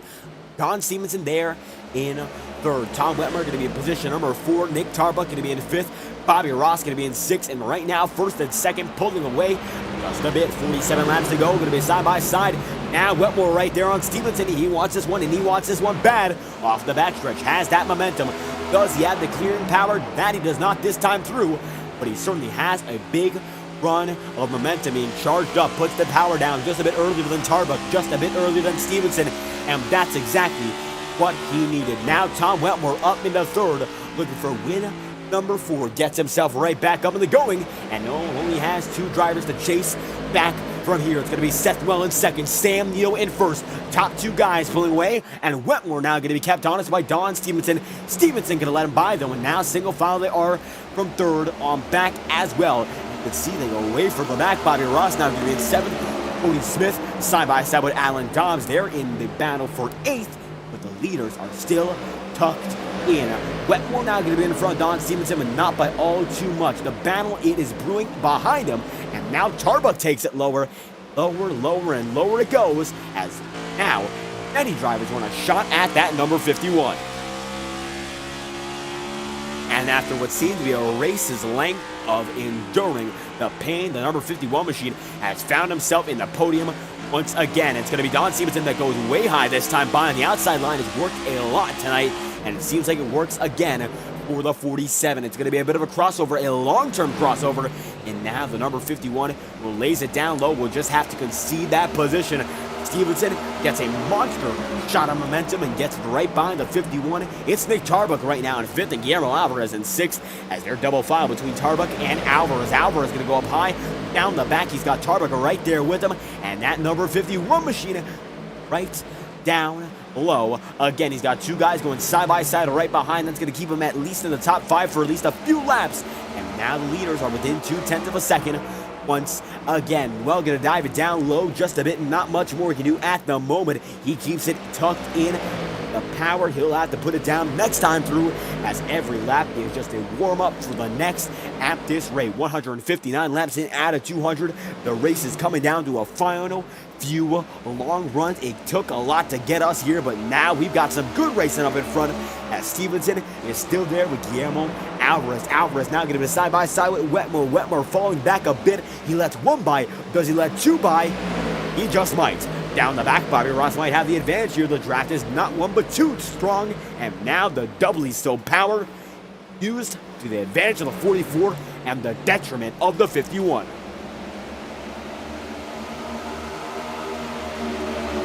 Wetmore now falls back into 6th once again. Nick Tarbuck going to be in 7th. It's Alan Dobbs in 8th. The number 12 machine of Ross Cato is back in front. Now, Sam Nino has been able to get control of this race once again, but Ross Cato's fallen back just a bit more than he would like. He had a lot of pace early in the going, one of the fastest guys to do it so far, but now he finds himself in a bit of a conundrum. He's back in the field. He's got less clean air. The dirty air, as a matter of fact, is what's slowing him down. But with 39 laps left, he goes right down to the inside line on Alan Dobbs and now tries to take a spot back once more. He's still in the top 10. It still will be a great points night for him, but he wants to make it that much greater. Not much more he can do right now. Gridlock double file multiple rows deep, and now Tom Wetmore fights with Chris Schetzler, and despite yet another incident, Schetzler is back in action.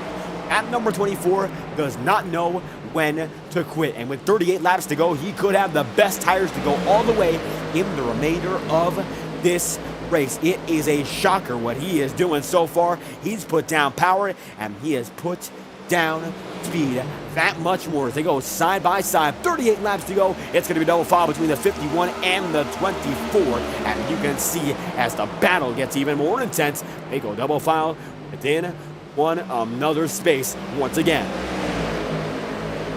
As they go side by side, it looks like Guillermo Alvarez has a front seat view. He's in front of the battle, so of course he has a front row seat. And this being said, he knows that he wants to keep these guys behind him as they battle each other. It becomes worse for one another. And now Tom Wetmore, despite that fact, puts the momentum back in. The power is down, and he's got himself going quite well. 36 laps to go, and now Tom Wetmore has the momentum back in store. Take a look at that. It's now going to be that number 4 machine behind Tom Wetmore, and what seemed to be Wetmore fading out looks to be him back in motion. Bobby Ross in 4th right now. It's Don Stevenson in 3rd, Sethwell in 2nd, and Sam Nito is still in 1st here, and the yellow flag falls for the 12th time tonight. Canales involved. Let's find out what happened. And he spins again. Not quite sure what's going on here, and we will find out. And the 84 machine on his own at the moment. Let's find out what happened here as he goes into turns 1 and 2. Gets it loose, and it's very similar to what happened before with the number 24, Chris Schetzler. Loses it, gets on the apron, and that ends it. Gonna get it back on the way, and he has a bit of tire spin while he does it. Not good at all, but he's able to get it back going. So it is good to see very little damage, if any, but this shakes up the field once again. It has been 167 laps, and we have seen 12 cautions tonight. It's gotten much cleaner as the night gone on, but now we're all balanced again. The drivers up in front include Nito and Llewellyn. They've been able to keep a good hold on this race so far. Is it good enough to go all the way? Not quite sure just yet. As you can see, the drivers in front include Sethwell, Sam Nito, Don Stevenson 3rd right now, and he's got an awful lot of pace. He might just have what it takes to go all the way, as it looks like he's going to lead a few guys. Not on pit road is going to be a big fake out, and every driver does not agree. Nito sees many guys go down, and it's going to be Stevenson with Wetmore, with Alan Dobbs, and it's going to be 3 guys in, make it 4, and this is the great divide. It's going to be a big one to keep an eye out for. Some guys have newer sets of tires, some guys prefer track position, and with 33 to go in this league, we've seen it go either way. Some guys make it happen on position, some guys are just better with tires, and tonight we get to find out which is the best option and opportunity. The number 2 machine of Sam Nito out in front, Sethwell they're in 2nd, and we've seen some contenders go down and in. As it stands, we got 17 guys on the lead lap, and right now the final 4 of which have been on their stint for at most 1 lap in John Steele, Alan Dobbs, Don Stevenson, and Tom Wetmore. Kyle Cooper now brings himself up into 16th, so he does get by John Steele as we mentioned him. And it looks like very little time and speed going to be lost. Of course, some time and speed might be gained lap after lap. Position not lost big, so it might be an overall gain to have this new set of tire. With 33 laps to go and 33 laps on Sam Nito's stint, he'll have to go 66 laps on this pair of tire. This is his last. That is going to be an awful lot of effort, a Herculean effort, to be honest with you. Not quite sure what that number 2 is going to do here. He has some good backup with him. He does have guys such as Sam Nito, of course, up in front for Seth Wells' case, and Seth Nito, well, that's 2 different guys. Seth and Nito, they have each other. Bobby Ross in 3rd, Chris Schetzler now in 4th, and Schetzler has been everywhere on this circuit. He's been wrecked, he's been up in front leading, he's been in the back, he's gone every position so far, and it looks like he has been the utility racer of the night. How about that? That number 44 machine in 3rd, but he's got the 24 right behind him, and he quite a weapon. With all this being said, it is a weapon of speed. That number 24 has been. He has not been a wrecking ball for the most part. Got loose once, but otherwise, he's been quite fine. 170 laps in. It's going to be 31 laps remaining, and the 88 of Seth Well leads the way. Sam Nito there in 2nd. Bobby Ross in 3rd. Schetzler in 4th. The green flag will fall with 30 laps remaining, and the final dash be the most exciting. And if you're enjoying all the FTN action and you're watching right now and you want to get in on the fun, be sure to join our official Discord. We'd love to have you there. And of course, the QR code on your screen links right to it if you're watching on the TV. Be sure to scan it with your phone if you can. If not, the link is in the description. So no worry, no pressure. We'd love to have you regardless as a viewer. We'd love to see what you can offer, of course. If you got any opportunities, anything you'd like to add to the broadcast, love to hear what you have to say. That's how we've gone since the day we began this channel, and that's how we will continue to go. Stay tuned there as we stay tuned for yet another restart. Restart number 12 left by Sam Nito. Green flag's out with 30 laps to go.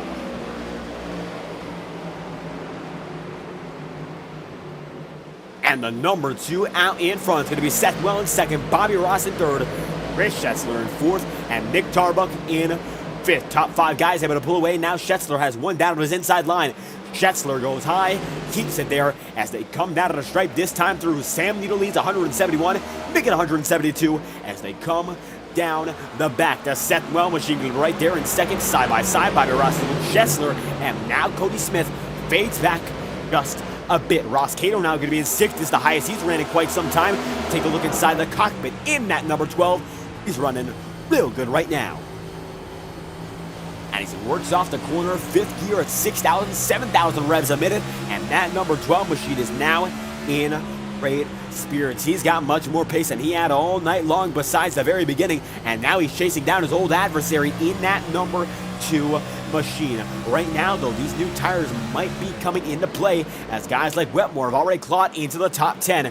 Wetmore is in 9th, and he has only a 5-lap old stint. He has 32 laps of advantage on the rest of the field. Our Schetzler been on his for 20 laps more. Now it's going to be a 3-wide pass once again. Tom is on a roll here, and he is not taking anything but yes for an answer. Holding no prisoners, gets right by the 51 he does indeed. And now the 44 is the next up on the list. And off corner exit that time by Tom Wetmore makes it 5th position. He's now only got 3 guys to go through. How about this season for Tom Wetmore so far? 3 wins, and he's looking to make it a 4th despite multiple incidents tonight. He's clawed his way all the way back up, and now with only 26 laps remaining, splits him 3 down the middle. This is risky. Can he do it? It looks like he will not without incident. It's going to be Schetzler around into the wall. It looks like Wetmore not going to be able to avoid a big yellow, and that will be another caution on the circuit. 25 laps to go, and Tom took him 3. It looks like that did not work out. Instant replay on the matter. You all saw it live. We'll take it back one more time for those just tuning in. It is Wetmore with Chris Schetzler, and they get involved big time. 25 laps to go, and drivers get dicey. That's what happens. 3 wide, middle. Schetzler might have buckled to the pressure. Wetmore making a risky move regardless. He knew something might have happened, and it all comes down to a racing deal again. He gets way loose. The 51 gets damaged maybe. Looks like cosmetically he still has nothing. And it gets way slowed down there. It looks like Cody Smith pushes him in. And big time damage to many there. Wetmore is still in 8th. And yet another incident. I believe at this point we're up to our 12th caution. I think I've lost count. Yellow flag is out once again. 177 laps in out of 224 laps remain. Let's take a close-up look on that number 51 machine. And it looks like this time the damage does hold. He has some on that front end that will not be taken away through netcode. It is legit this time by as some guys come down and in one final time. It looks like Boomer Logan, one of those guys. So was Kyle Cooper. There with Rawell. Rawell with a 43 makes it in. John Steele, Guillermo Alvarez, Chris Schetzler, Randy Fiash, Guy Petra. And just when you thought the pit cycle was over, it's not. And now many more come in. And now it's Stevenson leading. And Tom Wetmore goes from 8th to 2nd despite the wreck. And this shifts up the picture once again. It gets that much more nuanced, and it becomes that much more complex and confusing. Not quite sure how it's going to go from here on out.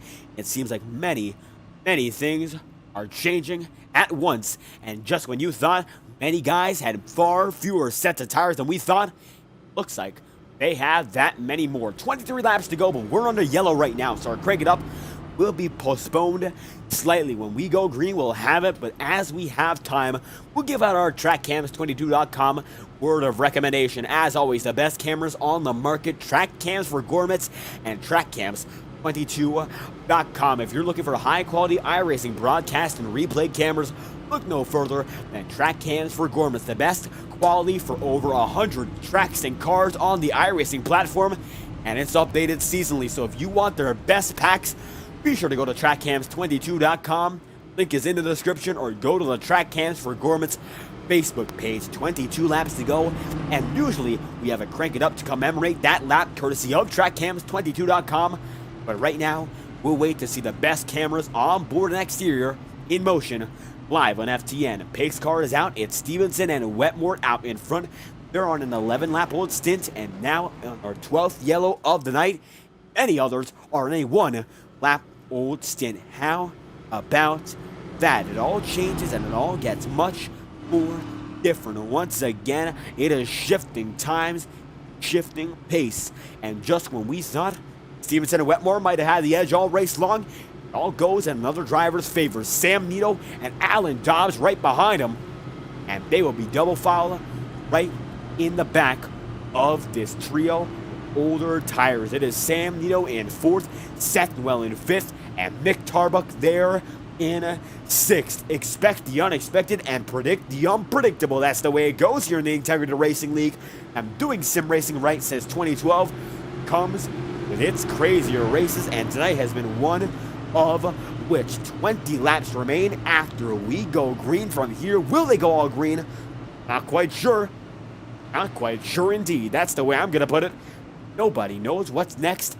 Don Stevenson, he is in control of the race, and with 20 laps to go, we'll crank it up to the sound of his roaring engine. Let's get right into it this time by cranking it up with 20 laps to go. Don Stevenson leads the way as the green flag flies for the 12th restart of the night. Let's get going. The 47th showing he's the leader, and we're cranking it up live on FTN.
And off the backstretch, this time through with 15 laps to go, we've got a new race leader, and it is Seth Well for the National Guard leading the way.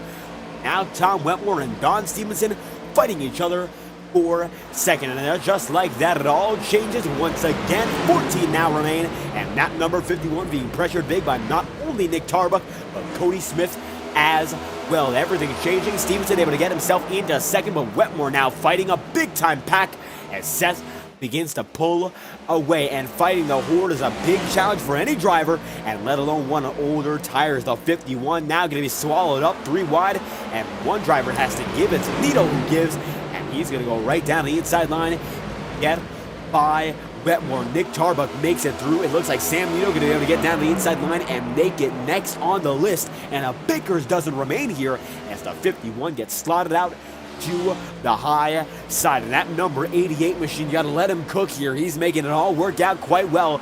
Now going to be 12 laps remaining, and Seth Well has been baking a masterpiece. Look at this one. He's put it all into motion, and we talk cuisine sometimes here on FTN, and this is one of these cases. A great race for him. His car is not junked at all, and now able to make it work for the final few laps, just logging them in, logging them out, and making sure he comes home with the checker. Cody Smith there in second. It's Don Stevenson in third now, as now Cody Smith makes it right by. It's Nick Tarbuck there in fourth, Sam Nito in fifth, and Wetmore fades to sixth as Bobby Ross goes down the inside line to take the spot away for position number 6. Door banging though, and Wetmore will not give up with that fight. And with 10 laps to go, the next level racing machine of Cody Smith now is in position number 2. And for the final time, let's get it back on the screen. NextLevelRacing.com. High quality sim racing performance products since 2009. Now we hope you enjoy their collaboration with the Next Level Racing organization, the Integrity Racing League, providing sim rigs worth $2,000 to champions of the Ignite and Octane Series. So let's get it out of the way. Without further ado, your final message from Next Level Racing tonight. Hope you enjoy this brief presentation.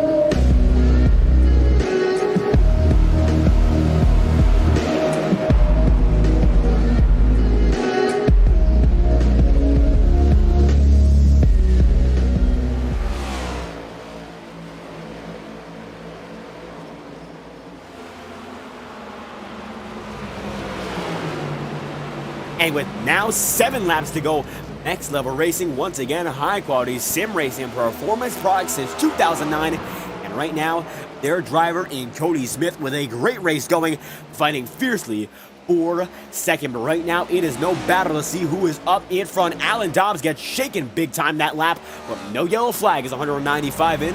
It's Seth Well leading the way with now 6 laps remaining. This man is on a tear, looking to get back into victory lane. Once again, the number 88 machine has been able to put that power down and now sees the checkered flag in close sight. It's now going to be only 5 laps remaining, and every lap that ticks down is only a lap closer to salvation. He has seen himself denied of victories before, and while a multi-time winner already, he certainly has found himself in hot water with many races, sometimes just not going his way. Caitlin Hayde, a 2-time winner this season. Tom Wetmore, a 3-time winner. But now Seth Well gets the shot to be a multi-time winner in the league, as he now has 4 laps to go. Dude, another dominating affair. Tom Wetmore right now in 8th, fighting fiercely with Kyle Cooper and Don Stevenson, as Bobby Ross now looking for his first top 5. And look at who he's battling with, his Jacob Fife in 6th. Fife battled with Ross for his first top 10, and now for his first top 5, another stepping stone. The 44 goes battle with the league owner one more time. It's going to be 4 more times around and make it 3 for Seth Well, as he now has a backstretch to go to make it 2. Getting closer and closer to the end of this one, and Well knows that the checkered flag will be there in 8 turns and 2 miles time off of corner number 4. This time through, it's going to be Seth Well making it down to the 2 lap to go mark. Next lap makes it official. And getting by the lap machine of Randy Faj with ease, Alan Dobbs is losing about 3 seconds a lap. Not quite sure what's going on. He is in an awful lot of trouble. That machine is all out of sorts and losing more time. The tires falling off it, and 199 laps in, it will not mean much. But Nick Tarbuck with 0.2 of a second to gain still has a chance. Lap 200, the last lap, and we are seeing a battle for the race win. Tarbuck right behind Seth Well here. That number 4 machine wants this one and wants this one bad. It could be a lunge down to the inside line. They go to turn 3. Tarbuck deep dives it, but it will be no use. Coming out of turn number 4, Seth Well becomes a multi-time winner and gets it done in the 12th round of the Octane Series season here in Iowa. It could have been a late race charge of the ages for Tarbuck, but it goes the way of the number 4. How about that? And it goes the way of the number 88 indeed. The 4 goes away, but the way is Seth Well wins from Iowa. And what a win that was as they come out of turn 4 again, and Seth Well is due to burn down the house. Let's run through your race results here. A race of attrition in Iowa, and tonight took no prisoners. It held no prisoners, and very few were able to make it out in front. Seth Well wins from Nick Tarbuck, 1/10 back. Qualified first and finished first, Seth Well did. Sam Nito qualifying and finishing in 3rd. Cody Smith, position number 4 of the night, and Jacob Fife in 5th, with Bobby Ross in 6th. Ross Cato 7th, and Kyle Cooper 4 seconds off in 8th. Guillermo Alvarez, position number 9, and Tom Wetmore in 10th, just outside of the front of the field all night long, fading back into 10th. Jacob Fife gets that top 10 from Bobby Ross. It's going to be Don Stevenson in 11th and Alan Rodwell in 12th, and Ben Boomer Logan in 13th, with Alan Dobbs 14th and Kevin Matz falling back into 15th. John Steele comes home in 16th, the last man on the lead lap, and then Randy Fiash in 17th. Luis Caballero going to be there in that number 91 machine. He's your first retiree of the remainder of these guys, and the retirees from here on out go as follows. 19th, Guy Petra. 20th, Jorge Canales. And then 21st, Chris Schetzler. 22nd, Victor Avila Felix. 23rd, Nicholas Ward. 24th, Matt Jonas. 25th, Jay Heishman. And 26th, Stan Carnton. 27th, Ryan Farrell. 200 laps down. And last on the night, started and parked this event. And how about it for Seth Well? Gets it done in the final long run and played the strategy game perfect to come home on top as he burns it down here. Now you'll watch it uninterrupted on FTN as the 88 makes it in one more time to start finish line.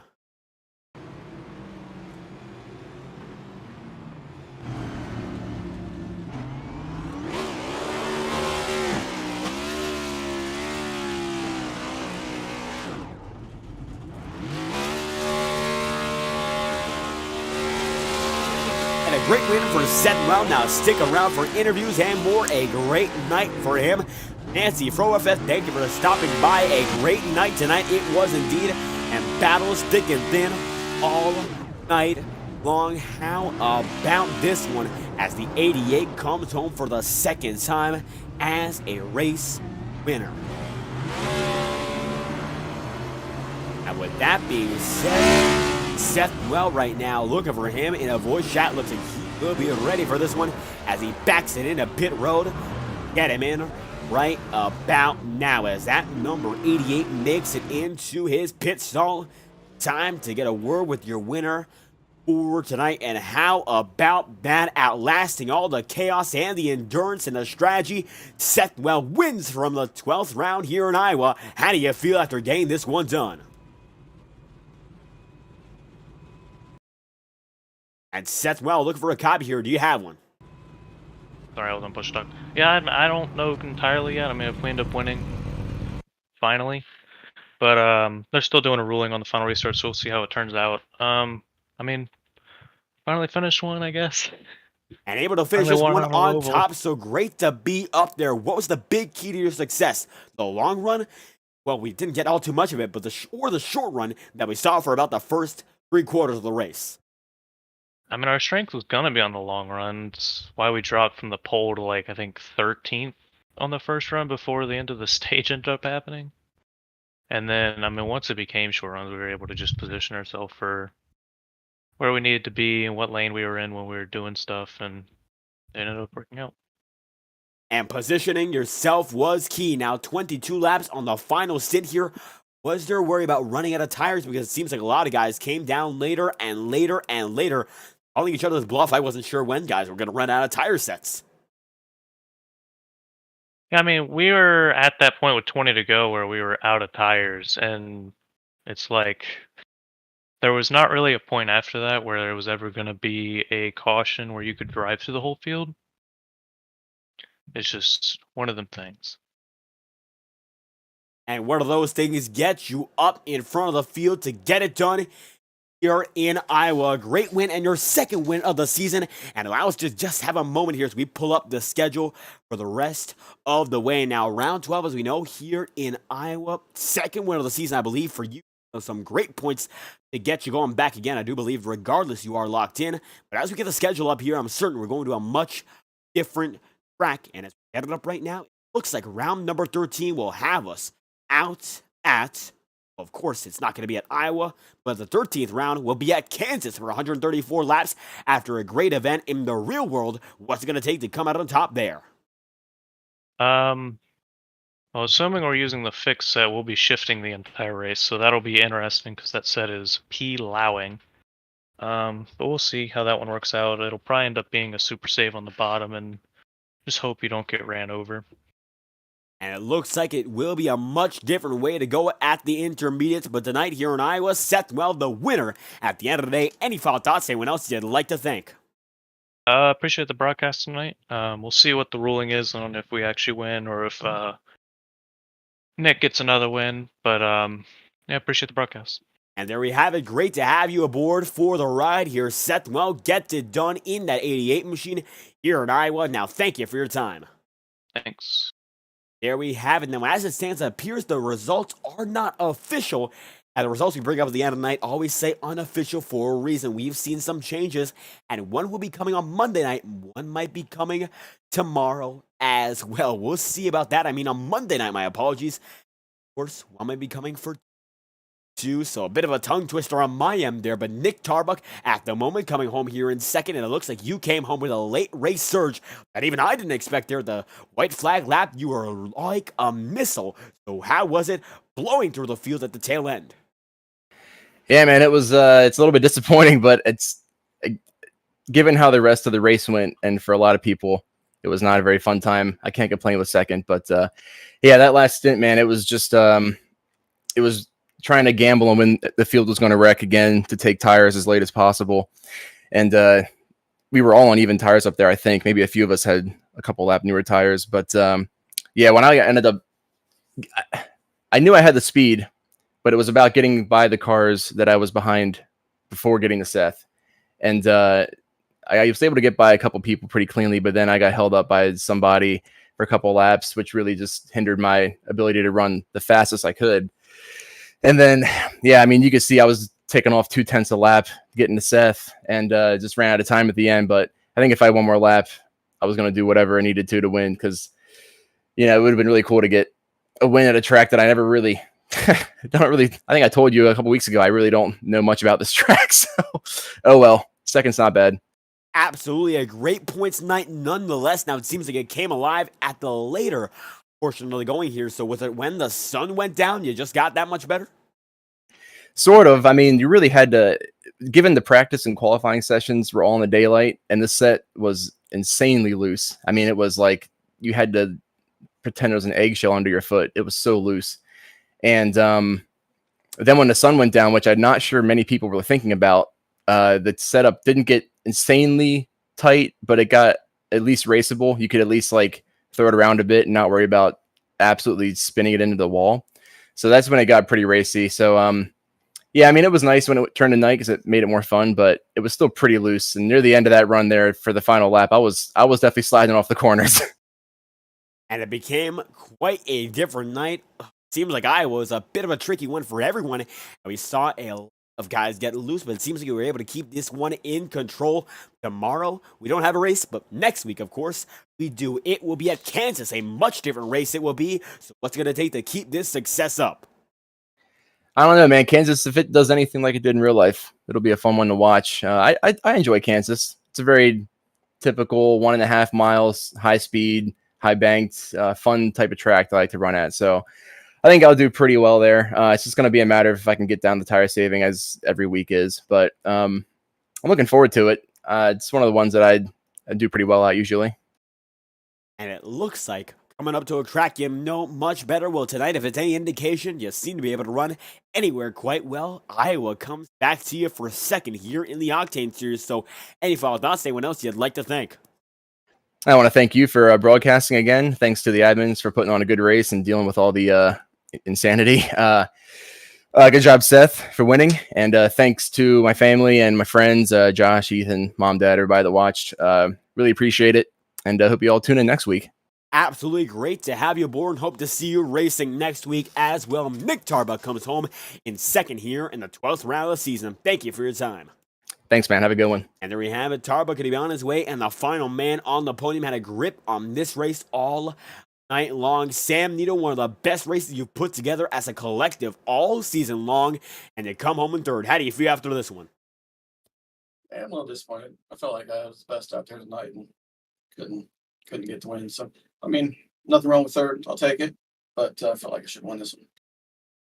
And one of the fastest all night, that was without a doubt. But it seems like it all came down to a very late pit strategy. And what might have caused it to fall out of favor here? A lot of guys on the final 22 laps went down to pit road, and you're one of which. Well, this game is nothing but a tire lottery now.